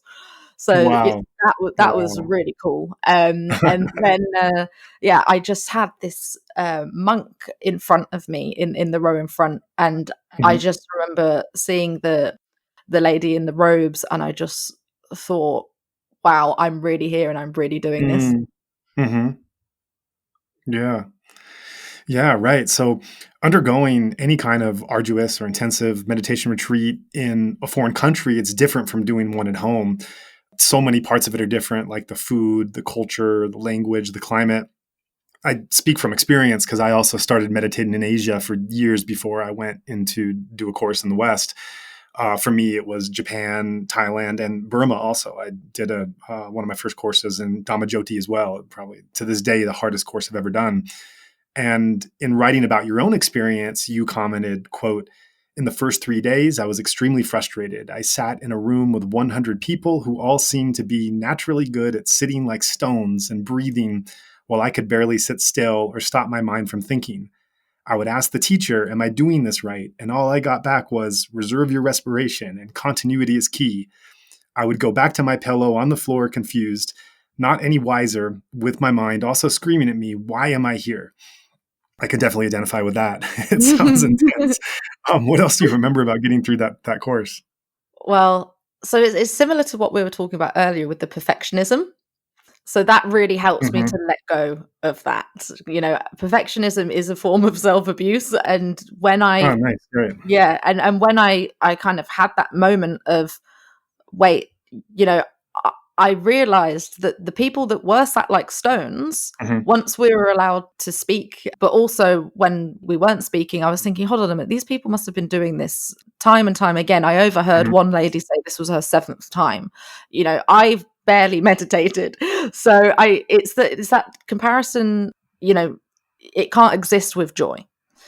So by comparing myself to people that I had absolutely no idea how much they had done before, or I was only causing pain within myself. So that was a lesson for sure. And it was just about trying and trying and trying again. There was times where I internally was screaming and wanted to literally run out of the hall. I would sit as still as I possibly could, but I remember it hurt. I'm sure, yeah. It was painful, and I'm someone that's always constantly doing something, and this was a big, different environment for me, but it was incredible. The lessons and the wisdom that I gained, I would do it 100% again. And I think when I was doing it at the time, there was definitely moments where I was doubting myself, thinking, why am I here? What am I doing? Did I really feel called to come here? And then, you get through the pain, and at the end, you realize that it was worth it, and that I did that for a reason and for myself, and I wouldn't have been there if I wasn't supposed to be there. And I appreciated reading your post describing the meditation course that you made after it was finished. There was one I really liked where you're described being mentally confused and physical pain, as you reference, unsure how to go on. And who becomes your inspiration? In your words, it's an 85-year-old woman, extremely fragile, and the tiniest lady I've ever seen, sunken cheeks, not an ounce of fat, the height of a 7-year-old child, her skin and bones weathered by old age, but her strength was of another world. I have not seen her move once in all these 6 days. So reading this, I'm thinking of how your challenging skin condition inspired you to transform this anxiety into a beacon of confidence. And here you are sweating it out on a meditation course, and the catalyst for transformation comes in the form of an old Burmese woman inspiring this newfound confidence in you. So besides her steadfast sitting, did anything else stand out about that tiny woman that was in front of you? How did you turn her example into this personal motivation to continue? Yeah, she was just beautiful. She just radiated this.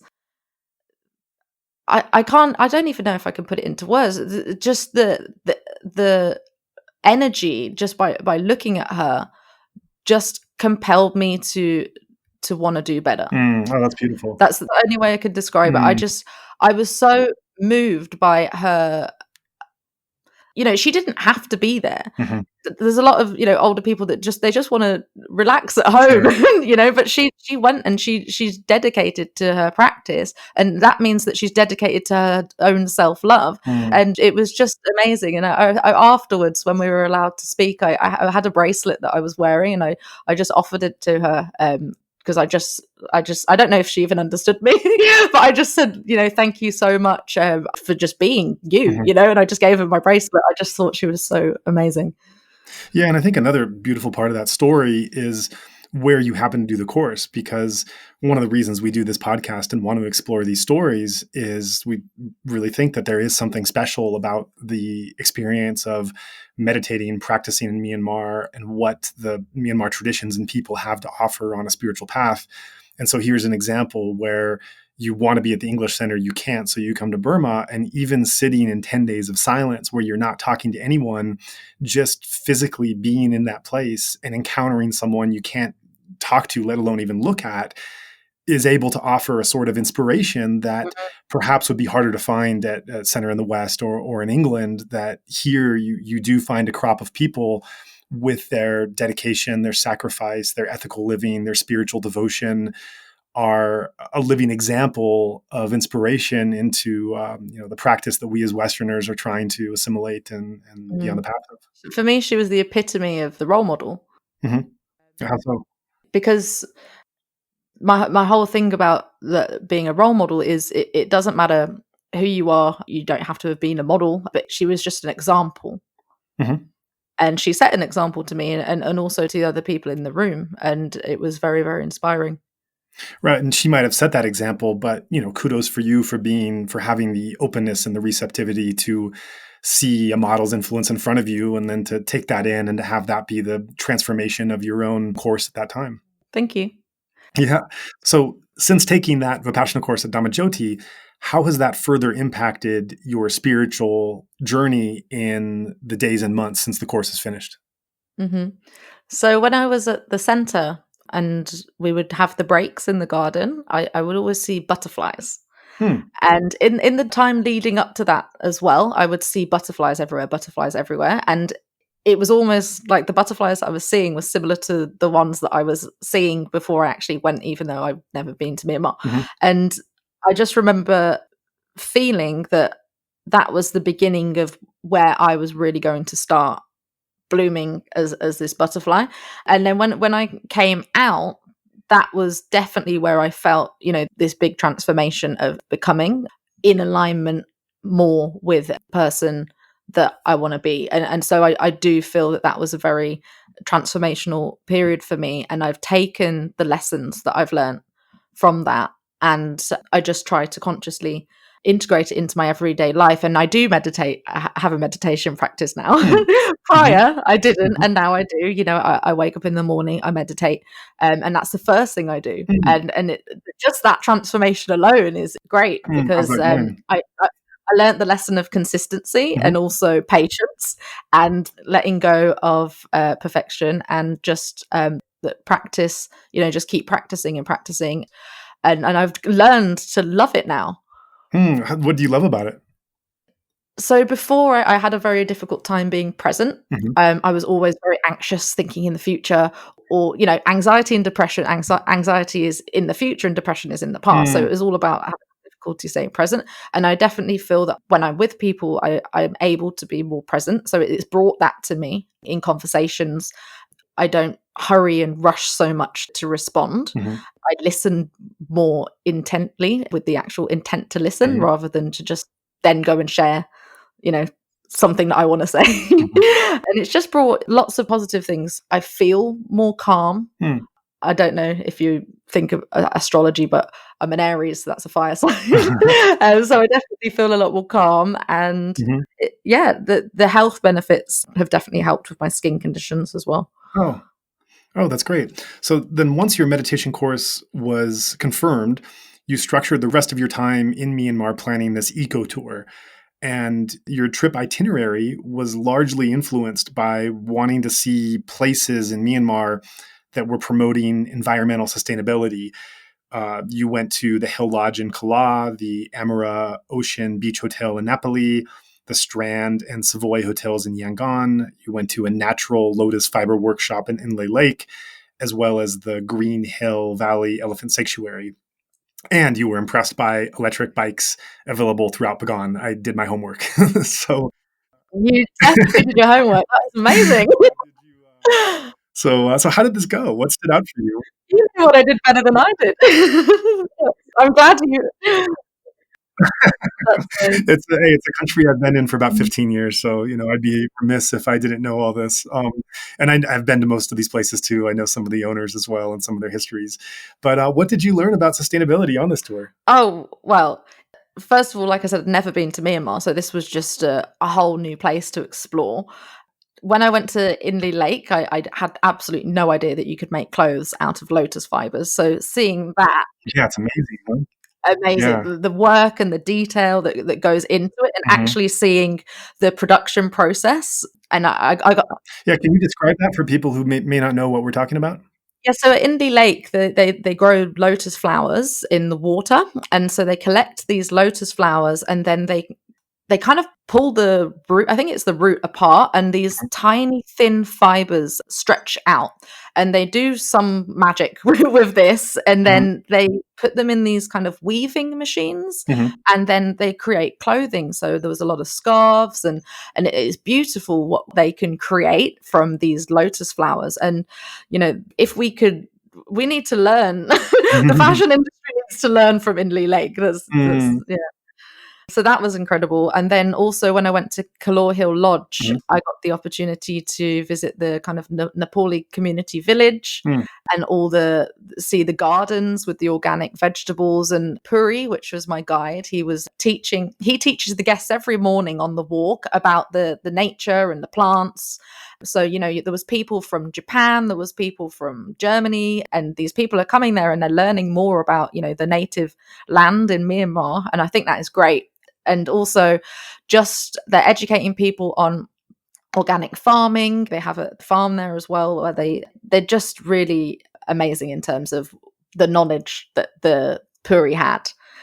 And Amara Ocean Resort, I think they won Asia's Greenest Hotel Award. Mm. So well done, Myanmar. Mhm. Setting the example, I think that is really important because, you know, tourism is a major thing for an economy, but Mhm. the devastation that tourism can do is very problematic. And, I would love to encourage more people to go and visit Myanmar, but I would just urge, please, please do it responsibly Mhm. because, it's not up to us to go and, ruin another country because we just want to see it. Mhm. And so it's this kind of battle between, oh, we want to learn and explore other cultures and wherever you may want to go, but it's just about making sure that we preserve and protect the nature. And at Amara Ocean Resort, that every single morning they do the beach cleanups, Oh, and great. also at Kalor Hill Lodge, myself and the staff, Uh-huh. they do every Sunday a cleanup around the village, and they encourage anyone that wants to get involved to go. So we went and we made it a good fun. It's beautiful that people there are wanting to protect what they have. And if we can help more people to understand that, if we want to continue to enjoy these places, then we need to protect them. Then it's just all about education. Right. Yeah. Yeah. Yeah. Kala was a former British hill station during the colonial period, and just this beautiful pine forest now, a little retreat. And when I was researching the Meditator's Guidebook to Burma, apparently in Kala, after the British left in like the 1950s and it became independent Burma, there were stories of Burmese having kids, like pure 100% Burmese, that at an early age, like 1 or 2 years old, were recalling past lives of Mhm. being British in their former lifetime. Some of them Wow. even having like fair skin that they later grew out of, and having some knowledge of English, if you believe in any Buddhist sense of reincarnation. Mhm. And so it's been in Myanmar, it's been kind of like just a sign that the British that were there loved it so much that even after they died, they had to come back and be reborn back in Kala. So it's interesting that you share the past lives because I actually have done past life regression, and I actually in one was a Tibetan monk. Hmm. So it's cool that you're sharing that. Where did you do that? What tradition or practice? Well, it's not really a practice. It's a lady that does past life regression, so she's not really specific to any practice. So I don't know what your kind of beliefs are on that, but yeah, it was interesting. Right. Apparently, I'd made a vow of silence. Well, there you go. Well, of course, in Buddhist philosophy, there's a very strong belief in the sense of being trapped in samsara and being going from body to body, from life to Mhm. life. And there's actually a meditation practice in Myanmar different than the one you did. Different practices and traditions and techniques focus on different pathways to the teachings. But there's one tradition called Mm. Paok, and it's a native Myanmar tradition, and inherent in the practice is being taught to recollect your past lives in a way of with the belief that further understanding your past lives and what you did during those past lives can help understand where you are today. And so Absolutely. there's many of the practitioners come away with an understanding of who they were in past lives and understanding what that led to the present life and how to come Mm. out of that. And we have some interviews with people who've discussed that practice of going back into those previous lifetimes. Yeah, and I've done a few, so I know a few various different ones, and when I've made peace Mhm. with that, I've then noticed a change in my outer reality. So I used to absolutely love kind of these kind of thriller TV Mhm. shows that were just to do with like I don't know, drug smuggling. Mhm. I just found those very fascinating, and I Mhm. couldn't understand why, and it was actually rooted in a past life. Mm. And then once we made peace with that in that past life, I found that I just had absolutely no need or desire to watch these television Wow. shows anymore. So, Wow. yeah. So sometimes just knowledge can be enough to take you out of those patterns that you Mm, don't know why you're in, why you keep going down this pathway or that pathway that aren't necessarily the most healthy thing. absolutely. So thank you for sharing that with me. Yeah, yeah, yeah. It's wonderful to hear as well. And both during your course as well as on your tour, it sounds like you found inspiration from so-called regular people just living their lives. That seemed to be a constant for you. You mention an 80-year-old Da Omji teaching you how to plant seeds in Kala and just have a wonderful picture of her wearing your sash. You talk about Setu, the butler at the Strand Hotel, Mm. who was following your work promoting sustainability. You've already referenced the 85-year-old woman on the meditation course that was your inspiration. So, although your time in Myanmar was limited, how were you impacted by these experiences with Burmese people? Well, the people is what made it for me. Every single person that I interacted, it was just wonderful to meet all the different types of people throughout the trip, and just to learn more about the culture and also the food. I absolutely adored the food. What's your favorite dish? Um, I don't know the Okay. names of what they are, but I remember eating a lot of rice, and the whole trip I ate Mm, vegan. So I had a lot of really good vegan food that was not something that I could have got in England. So especially at the centre, I was really quite amazed at how delicious the food was, because I remember reading online that, in England, obviously you would get English mhm. food, but I'm so glad I did it in Myanmar, because I got to taste Right. these different types of things that I would never have had. Yeah. Um, And Dhamma has some good food. I know it from experience. Delicious. I was really Well, I think impressed with the food situation. So, yeah, it was so nice to just taste these. There was a lot of kind of noodly mhm. things and, some interesting desserts. I don't know the names, but it was good. Sure, sure. Yeah, and how about your experiences with Burmese people were some of the highlights? In what way were they highlights? What did it teach you, and were there any things that stood out?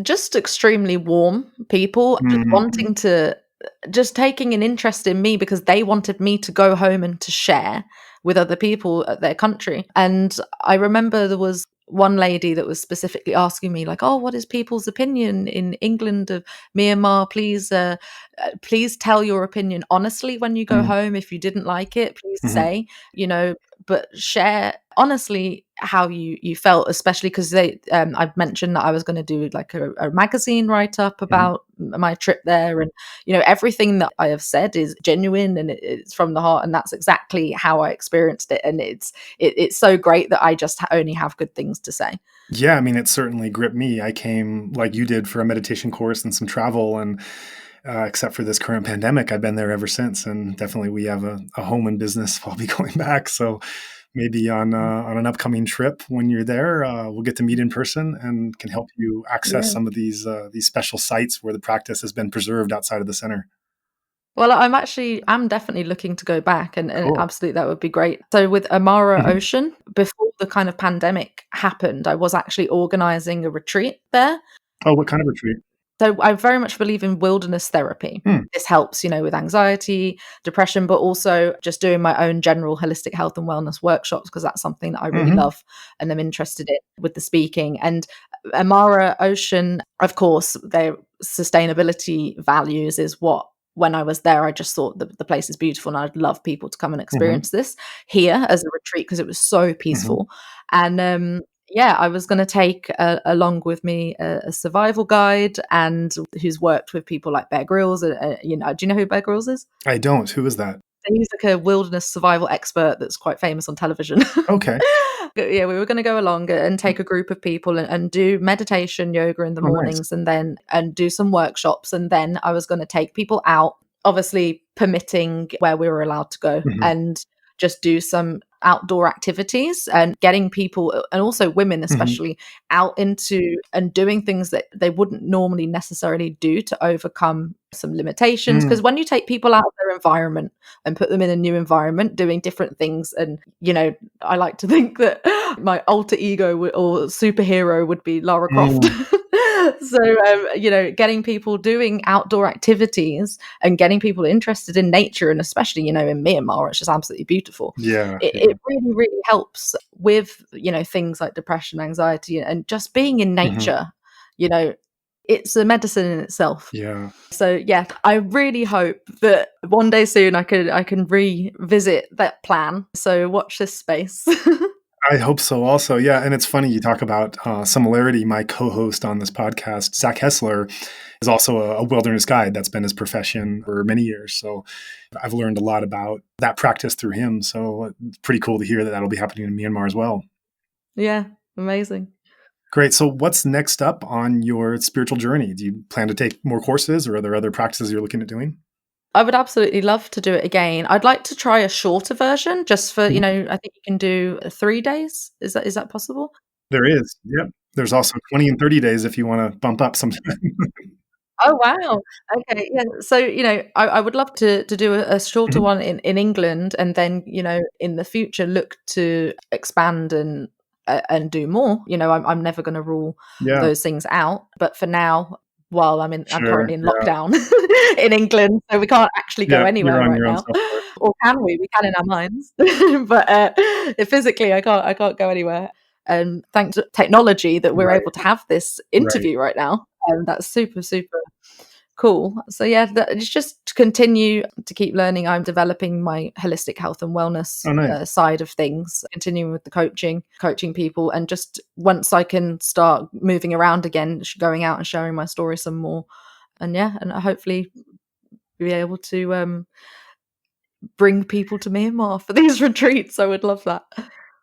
That's great. That's great. And I definitely suggest, if you're when you're able to come to Myanmar next, if you haven't already, to have the experience of going to a Buddhist monastery or nunnery, if you didn't get a chance the last time. The meditation centers are great. They're kind of outgrowths of this very ancient order of the monasteries and nunneries, and the way that they're operating. They bring the practice in a very condensed and powerful way. But when you go back to the source country, you get a chance to kind of go back in time and go to these places where the origins of the current meditation movement came from. So being able to go to some of these monasteries and nunneries, have your own interactions with people ingrained in the practice, set up your own timetable and schedule and practice. It's a really powerful experience that you can't have in almost anywhere else in the world. So it's quite special for being in Myanmar. Yeah, no, absolutely. That would be wonderful. And I did, when I went on the trip to meet the Dalai Lama, I did go to a nunnery in India. But to go in Myanmar and to have that experience would be really cool. I don't know if, just going back to an earlier point when you mentioned about being called to go over to Myanmar, I'm not sure if we mentioned this, but when I came out of the centre at the end, when we were allowed to speak, I found out that the Dhamma Jyoti was the original place. So I just couldn't believe that I had gone from hearing Vipassana, hearing Myanmar, and looking in England, and there was no space, to ending up at the birthplace. Not even one of the other centres that are in Myanmar, because I think there's a few different centres, but actually at the centre of where it began, right? Yeah, that was the first center in Myanmar. It wasn't the first center in the world in that tradition, Right. but it Yeah. was the first one in Myanmar. But more importantly, that particular lineage of Goenka and of his teachers, the lineage of his teachers are all Burmese, are I was going to say all Burmese monks. Actually, some were Burmese lay people, but Mhm. it was the origins of the practice. And today, scholars widely consider like this whole mindfulness and meditation movement that's sweeping the West. The origins come in Burma. That's the thing Yes, that brought me that's there. sort of That was my interest and my passion in wanting to know, where did these origins come from? How can you be able to go back to see the native practice that we pulled from, that went around the world and the shape that it's gone? So when you go back and take a course in Myanmar and you're surrounded by Burmese people and monastics, you are in a sense going back to where it all came from. So it's certainly quite a special experience. And and then beyond that, you can also get off the beaten track into going to some of these monasteries that are little known today, but that historically played a very important role in leading to us as Westerners being able to get the practice. So, so next Mhm. time you're back in town, and next time I'm back in town when this whole pandemic is over, make some time and we'll share with you how to get to some special places. So That would that's be definitely great, a yeah, unique if you can experience. recommend and tell me how to get there, then Absolutely. that would be really cool. And, yeah, just being able to go there and experience it, because yeah, obviously the birthplace wasn't England or, Hmm. just being able to go to an area where the vibration of the land and the history, Hmm. and experience it there, I think definitely made an impact on my experience. Yeah, yeah, absolutely. Well, is there anything else you want to add? Is there anything else I want to add? Uh, I think that we're done. Okay. Yeah, that was great. Yeah, well, I really appreciate the time you took to talk with us today. I know you're in lockdown again there in the UK, so please stay safe. Make best use of the time that you have in solitude. I think our listeners really benefited from this conversation. I definitely have. I've learned a lot, and best wishes with your professional career and the spiritual journey going forward. Thank you, and I definitely learned a lot as well, so I'm appreciative of the knowledge that you just shared with me.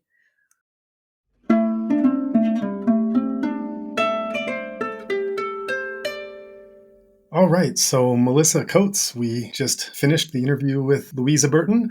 You've listened to it several times, I understand. So, really excited to have you on to talk about some of your reflections and reactions and listening to it. Yeah, thank you, Joa. This is a really interesting and inspiring discussion to listen to. And it actually reminded me of this poem from the Elder Nuns versus the Therigatha. There's a new translation called The First Free Women. It's published in a book. And there's just one that stood out. If you don't mind, I'd like to read it. Yeah, absolutely. Go ahead. It's by Abhirupananda. Her name means delighting in beauty. Haven't you spent enough time comparing your hair and your clothes and your face to the hair and the faces and the clothes of those around you?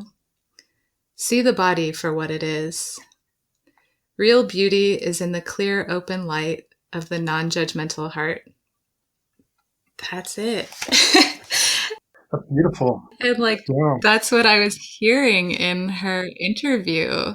Mm, mm, Yeah, the Therigatha, the Elder Nuns verses, they're the first women who awoke under the Buddha and ordained as nuns. And they're women from all different walks of life: grandmas, young, beautiful women, courtesans, poor mm, women, rich women, mm, mothers. And yeah, their poems of awakening just speak so deeply to my experience and that of other people that I know on the path. Um, but in listening to her interview, um, there's this bigger theme that I hear in most interviews or most people's stories as they're delving into a spiritual journey, like going to meditate in Myanmar, and it's um, basically the first noble truth, like the truth of suffering, the stress, distress, despair, anxiety, and depression in her case. And that bringing her to questioning, to seeking, and to awakening. And the Buddha taught about the divine messengers, aging, sickness, and death. And, in this case, maybe eczema and psoriasis is under the sickness one, and helped show her that there was more to know, more to learn, a deeper reality to be understood. Even despite all like career success and money and fame and everything, she wasn't deeply happy and wasn't fulfilled, and that leading her to something greater. And I also hear this really strong foundation of living ethically, which was also just so foundational in the Buddha's teachings. Commitment to non-harming, to Shila, not killing, not stealing, etc. The ways that we can live in the world that reduce our greed, hatred, and delusion. I liked her term reducitarian. And I think like Buddhist, I think of Buddhist monastics as like the furthest expression of a reducitarian, where you just live on alms foods and you just have a robe and you don't buy anything, and step outside of all kind of socially promoted values.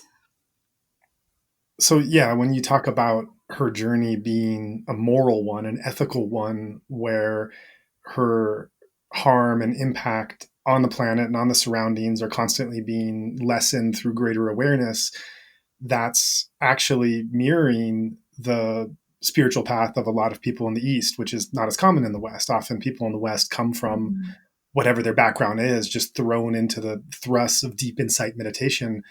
While often in Asia, the normal flow of things is that you might have years and years of dedicated ethical living, of following the precepts, of following a moral guidance in your life and in your surroundings before you ever even start on the path of actual formal meditation. And so your observation here is that whether she was doing this intentional or not with knowing the Buddha's path, actually that's not so important. It was more that she was naturally, organically coming to this greater ethical living little by little, as you see in a traditional Buddhist Asian environment.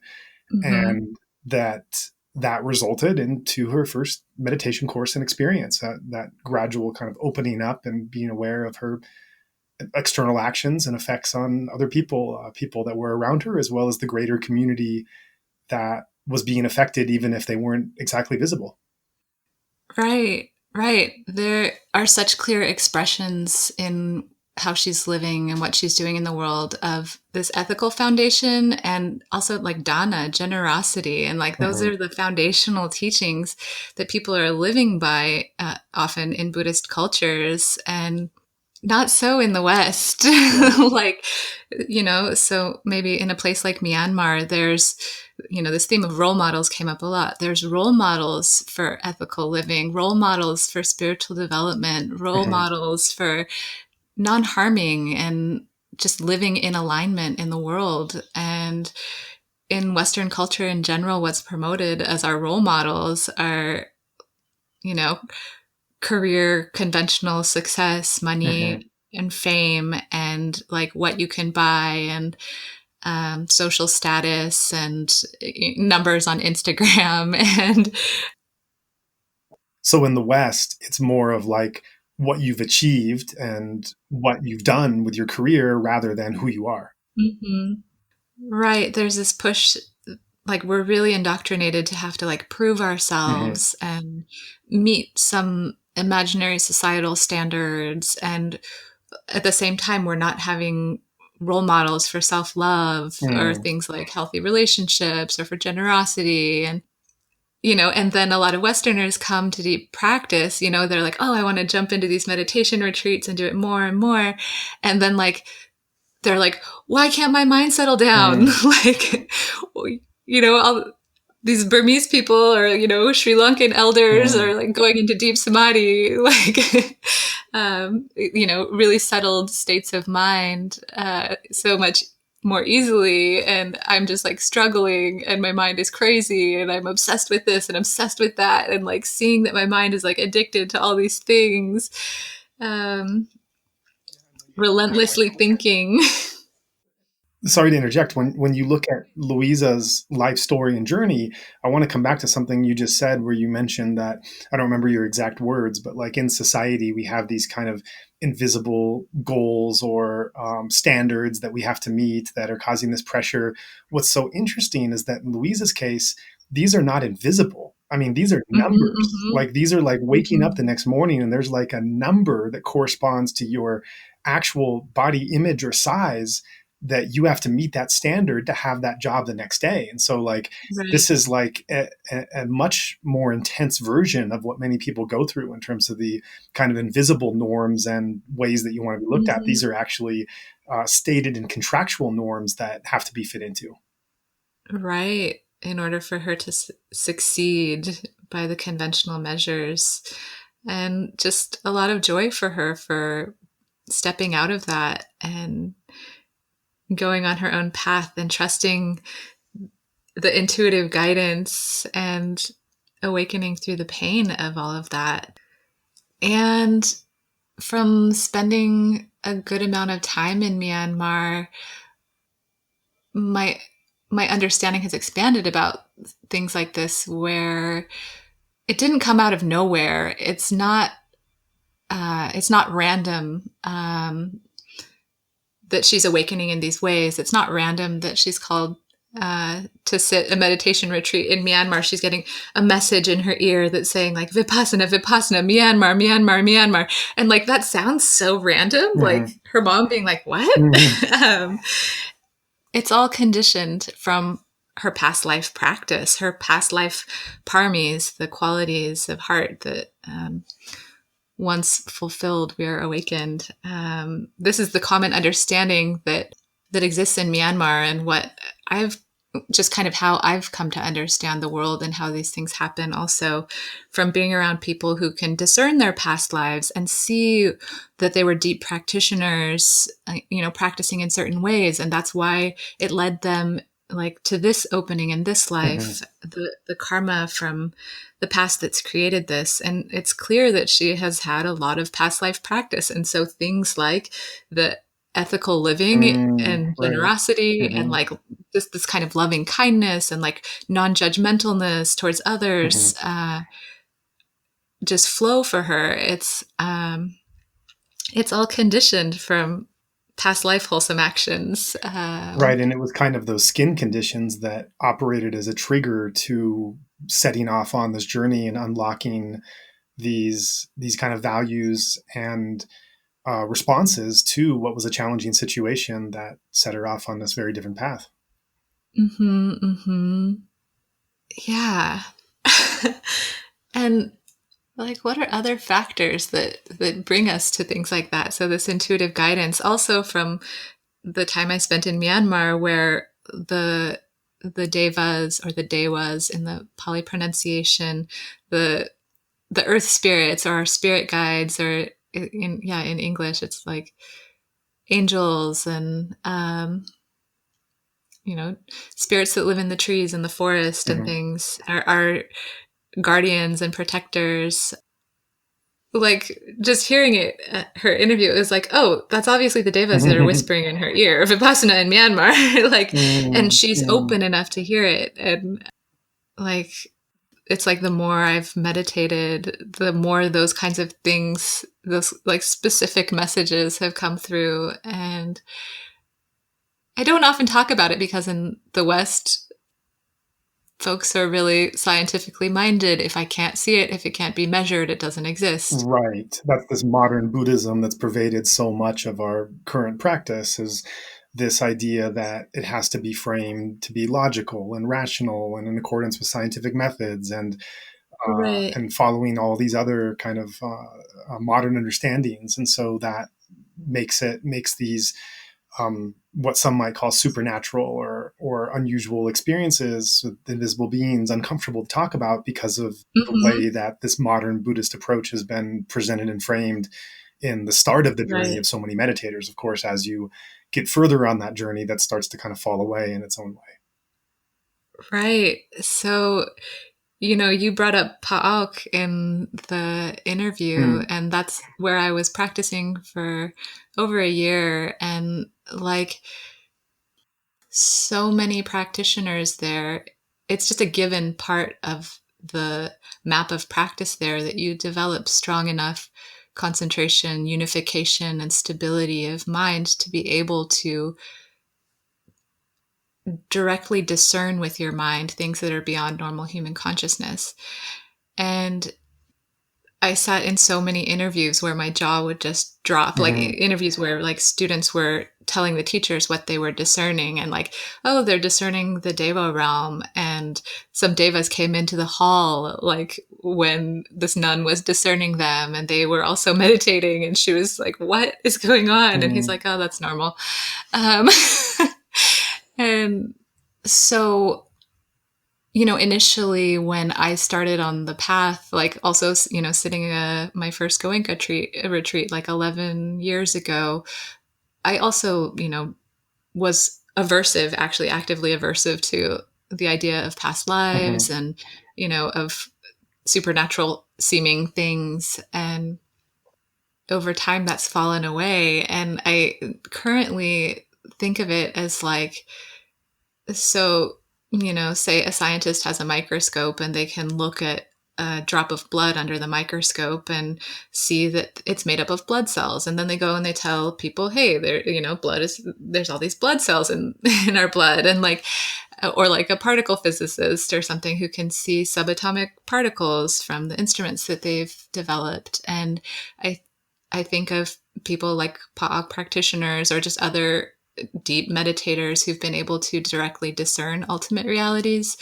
as scientists who've developed the mental technology, who've taken the time and have the right conditions to be able to directly discern these things. And they're coming back and telling us also. And like, yeah, I haven't either discerned subatomic particles, wavelet particles, the way scientists have, nor have I in my personal practice yet. But I believe the truth of both of those things are possible. Right. And so you mentioned how this subject of like these invisible beings or supernatural beings is not something that people often talk about in the practice that there's, especially in the way it's framed in the West. And there's another aspect of topics that maybe aren't really discussed openly, but might play a really profound role in the lives of meditators that I was wondering about your response, engaging your feeling as you were listening to this, and if you had any similar identification or similarity in your life. So we get this story of someone who's an insider, actually a winner inside the beauty industry, beauty contests, pageants, fashion, modeling, etc.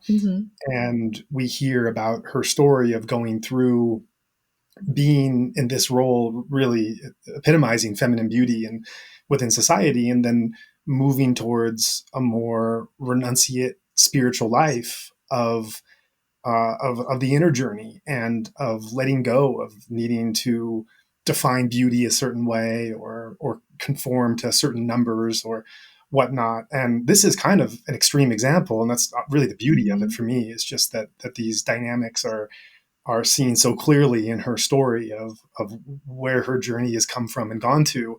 But I think that it also, in hearing about her journey and her describing it, she's also touching upon a theme that's probably not completely unusual or unfamiliar for women everywhere, Western women, that are growing into societal expectations, as well as where those societal expectations come from in terms of the nature of what it means to be female or male.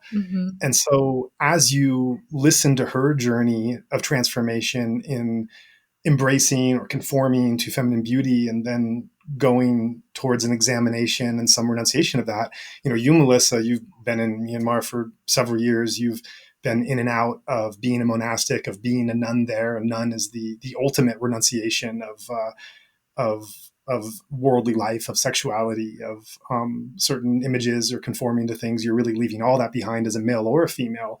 So you've taken some of those steps, and you've stepped into it, stepped out of it. You're, of course, a very serious practitioner, even in lay life. So I'm curious to gauge your reactions and feelings paralleling your own experience or experiences of your friends as you heard her description and depiction of her journey. Right. There was so much I identified with in her journey, like just, being a woman in this day and age. We're raised seeing media images of perfection that we're comparing ourselves to all the time. Like, my mom likes to tell a story, like when I was in kindergarten, I wouldn't go to school unless my hair was done and my bangs were curled. Like, how early that conditioning starts, Right. and how ingrained it is. Where literally, I would say as a 5-year-old, I'm too ugly to go to school. Oh. Like, if my hair isn't fixed. How deeply we're conditioned to believe our value lies in our looks, and that our well-being will depend on that, on the approval and validation of others, of our ability to attract and keep a man. So many beliefs get deeply, deeply implanted, and that comes out in these expressions of perfectionism, whether it's towards looks or just towards any other way we're approaching ourselves in our day-to-day life, where we're treating ourselves unkindly and judgmentally, and thinking that we're not enough. How many thousands and thousands of advertisements have I seen in my life that were made to tell me I'm not enough, I don't have enough, if I buy this shit I'll be better. Like, industrial capitalist society depends on this, on us feeling insecure and insufficient. And in my journey of practice over, the last decade or so, seeing that parallel in her story of like, when I did the internal work, that stuff fell away. So like, whether it's perfectionism in some creative project that I'm doing, or perfectionism in how I look, how I perceive myself when I look in the mirror, gradually over time, with continuous and frequent practice of just bringing mindful awareness to what's happening in my mind, that those beliefs that are unconscious come to the surface and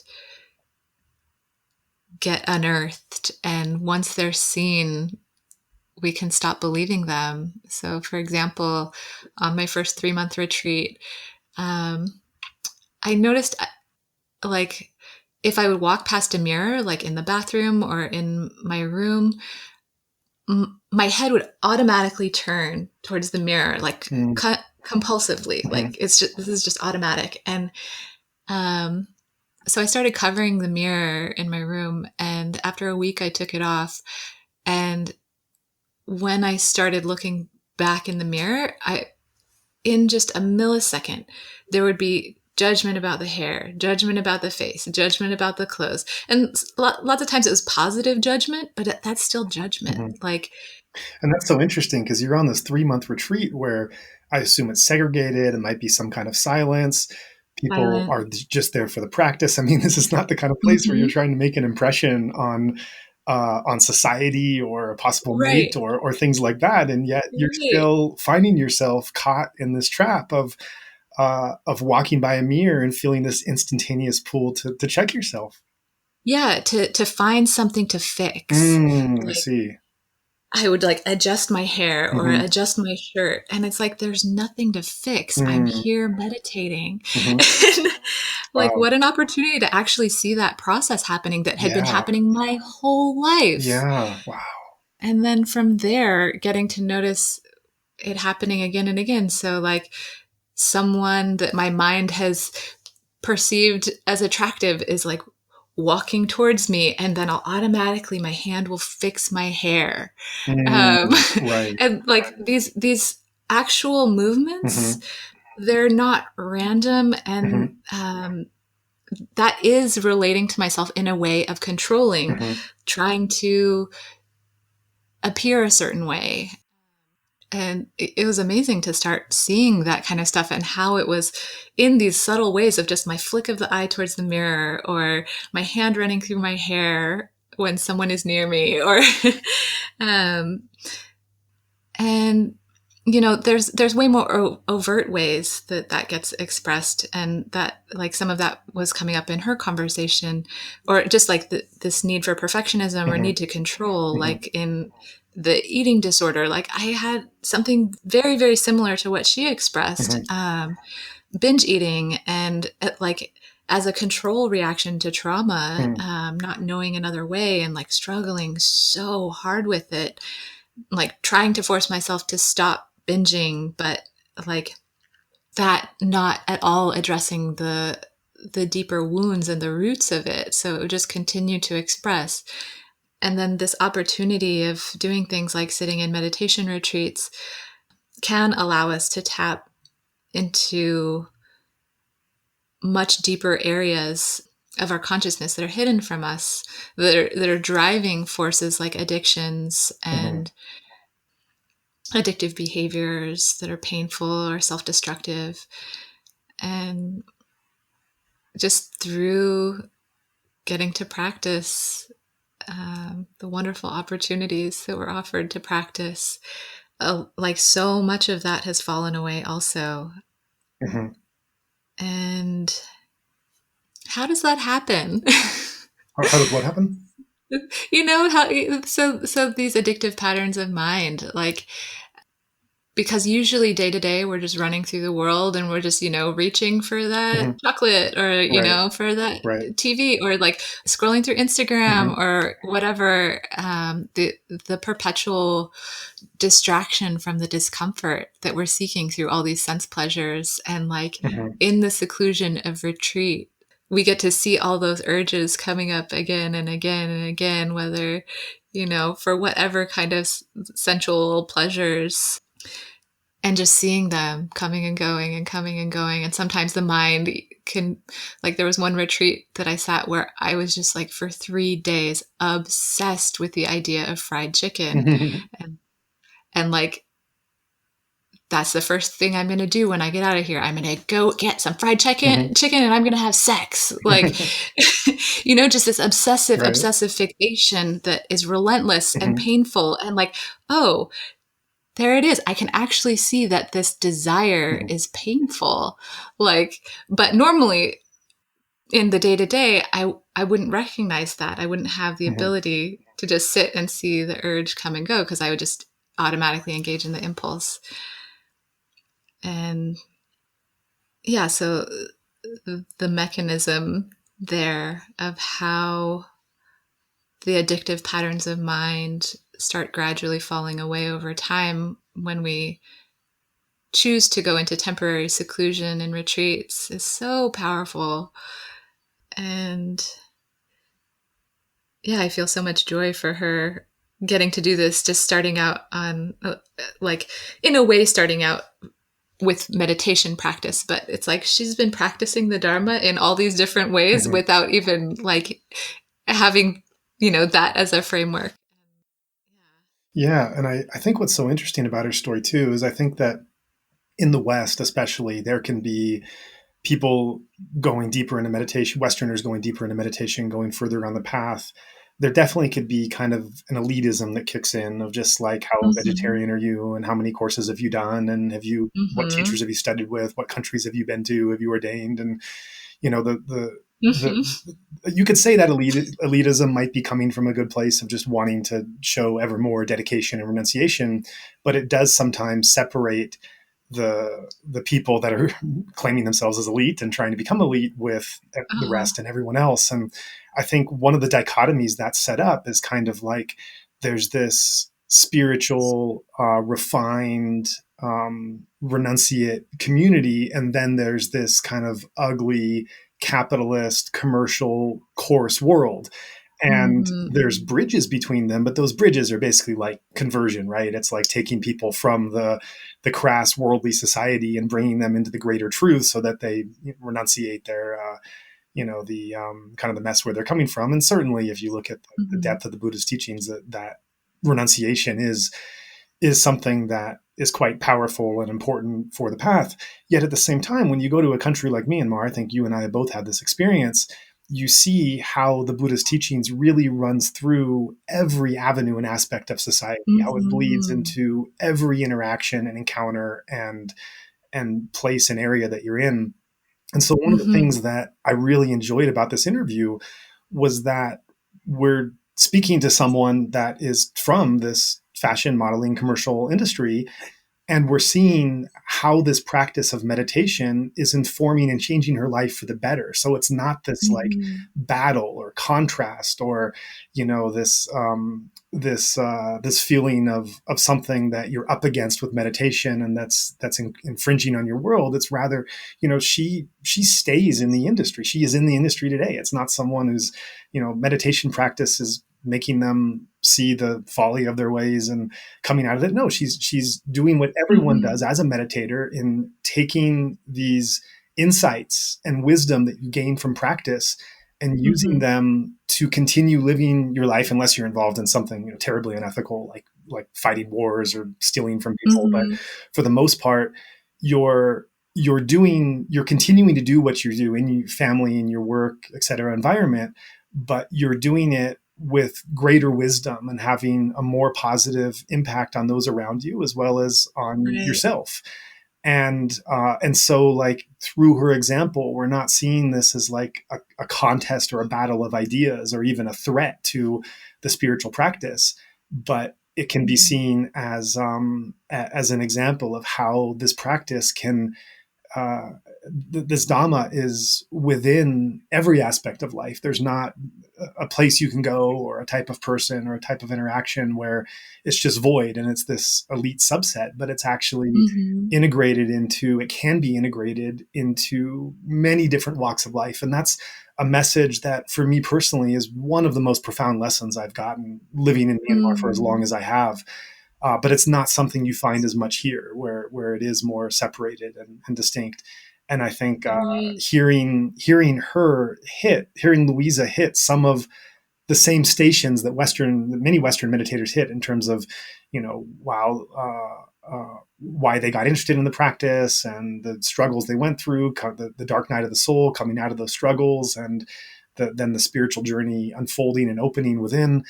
There's similar stations and marks that she's hitting that all of us have hit, but the external circumstances are really quite different. But they're also beautiful to me because they're showing that this is a practice that can benefit and impact you wherever you're at, and it's not like you need to fit into certain kind of labels to claim it, but you can live as long as you have a basic non-harming in your profession and your interactions.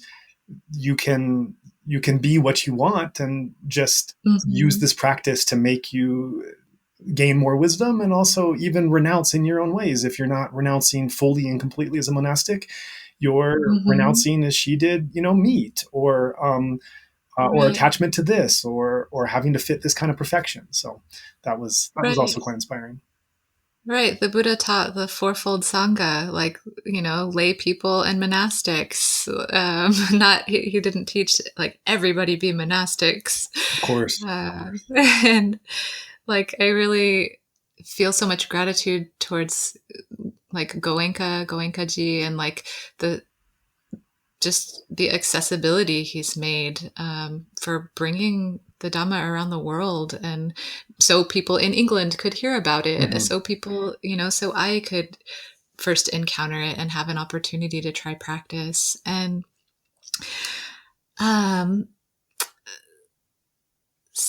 something with like, folks who really delve deeply on the path of meditation practice, who feel really committed to it, who've spent a lot of time maybe in Myanmar, or who have, ordained, or things like that, we can be still like deeply conditioned towards the perfectionism that would lead us to like create spiritual egotism and like believe we are holier than thou if if you are also going to ordain, or if you haven't sat this long or whatever.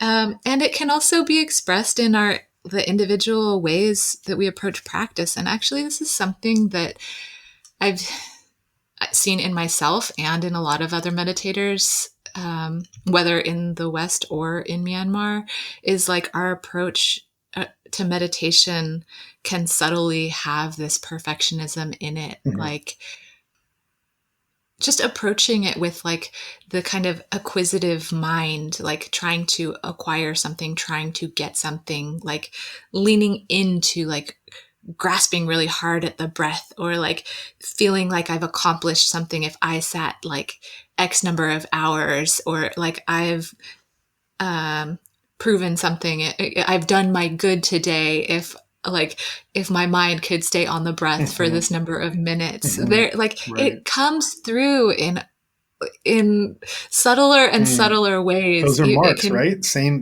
as in a certain kind of body image.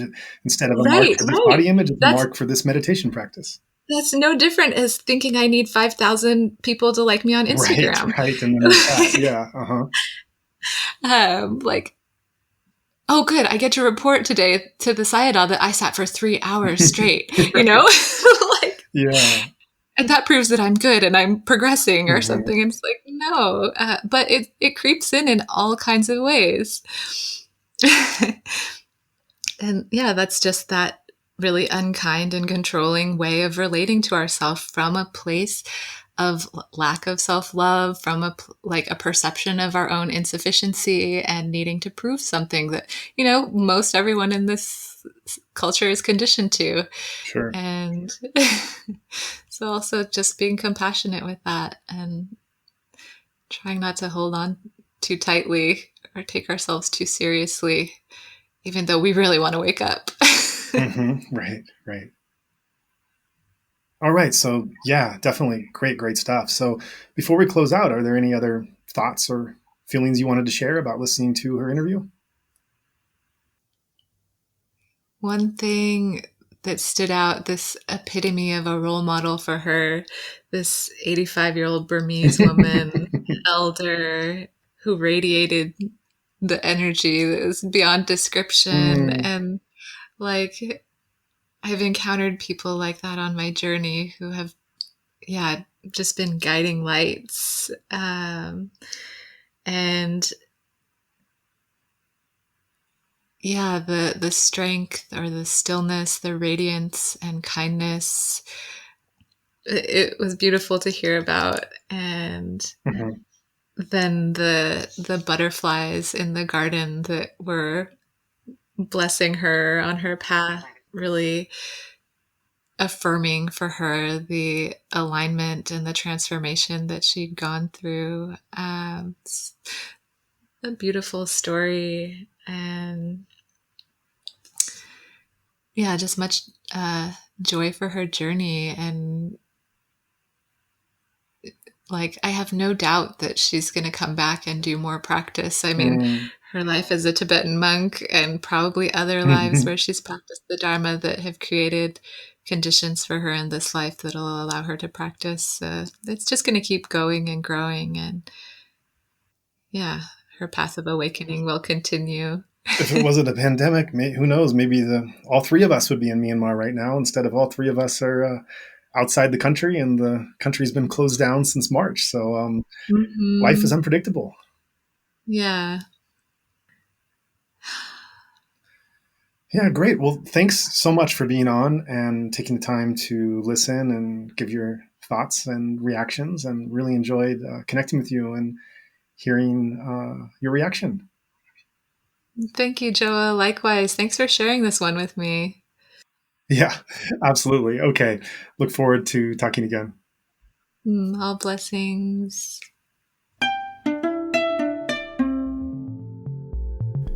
I hope you found today's episode as enriching and inspiring to listen to as we all did working to produce it. While all of the members on our team are either strict volunteers or professionals working for a substantial discount, there is still an unavoidable cost involved in creating each episode. We have limited funds for the remaining content we still hope to be able to produce, and so every additional donation gives our podcast run just a little more life. If you would like to hear some more episodes like these and have means to help with even small contributions, any donation goes directly into our fund to cover these overall production costs. Thank you in advance, and look forward to seeing you back here next week. If you would like to join in our mission to share the Dhamma from the Golden Land more widely, we welcome your contribution in any form, currency, or transfer method. Every cent goes immediately and directly to sustaining the programming. You can give right on our website via credit card by going to insightmyanmar.org/donation or through PayPal by going to paypal.me/insightmyanmar. We also take donation through Patreon, Venmo, GoFundMe, and Cash App. In all cases, simply search Insight Myanmar on each platform and you'll find our account. Alternatively, you can also visit our website for specific links to any of these respective accounts, or feel free to email us at info@insightmyanmar.org.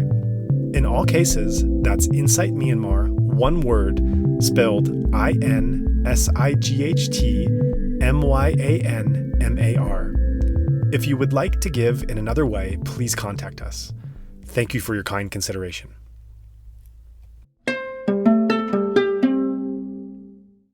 You have been listening to the Insight Myanmar podcast. We would appreciate it very much if you would be willing to rate, review, and/or share this podcast. Every little bit of feedback helps. If you are interested, you can subscribe to the Insight Myanmar podcast on Apple Podcasts, Spotify, Stitcher, or wherever else you get your podcasts. Also, please check out our website for a list of our complete episodes, including additional text, videos, and other information at www.insightmyanmar.org. That's Insight Myanmar, one word, INSIGHTMYANMAR. If you cannot find our feed on your podcast player, please let us know and we will ensure that it can be offered there. There was certainly a lot to talk about in this episode, and we'd like to encourage listeners to keep the discussion going. Make a post, request specific questions, and join in our discussions on the Insight Myanmar podcast Facebook group. You are also most welcome to follow our Facebook and Instagram accounts by the same name of Insight Myanmar. And if you're not on Facebook, you can also message us directly at burmadhamma@gmail.com. That's BURMADHAMMA@gmail.com, and we're also active on Dhamma Wheel. If you'd like to start up a discussion group on another platform, let us know and we can share that forum here. Finally, we're open to suggestions about guests or topics for future episodes, so if you have someone or something in mind, please do be in touch. We would also like to take this time to thank everyone who made this podcast possible, especially our two sound engineers, Martin Combs and Tharng A. There's of course Zach Hessler, content collaborator and part-time co-host. Ken Pransky helps with editing. Dragos Bandita and Andre Francois produce original artwork, and a special Mongolian volunteer who is asked to remain anonymous does our social media templates. We'd also like to thank everyone who assisted us in arranging for the guests we have interviewed so far. And of course, we send a big thank you to the guests themselves for agreeing to come and share such powerful personal stories. Finally, we are immensely grateful for the donors who made this entire thing possible. We also remind our listeners that the opinions expressed by our guests are their own and not necessarily reflective of the host or other podcast contributors. Please also note, as we are mainly a volunteer team, we do not have the capacity to fact-check our guest interviews. By virtue of being invited on our show, there is a trust that they will be truthful and not misrepresent themselves or others. If you have any concerns about the statements made on this or other shows, please contact us. This recording is the exclusive right of Insight Myanmar podcast and may not be used without the expressed written permission of the podcast owner, which includes video, audio, written transcripts, and excerpts of any episodes. It is also not meant to be used for commercial purposes. On the other hand, we are very open to collaboration, so if you have a particular idea in mind for sharing any of our podcasts or podcast-related information, please feel free to contact us with your proposal. As you know, Our podcasts are 100% listener supported. We welcome your contribution in any amount, denomination, and transfer method.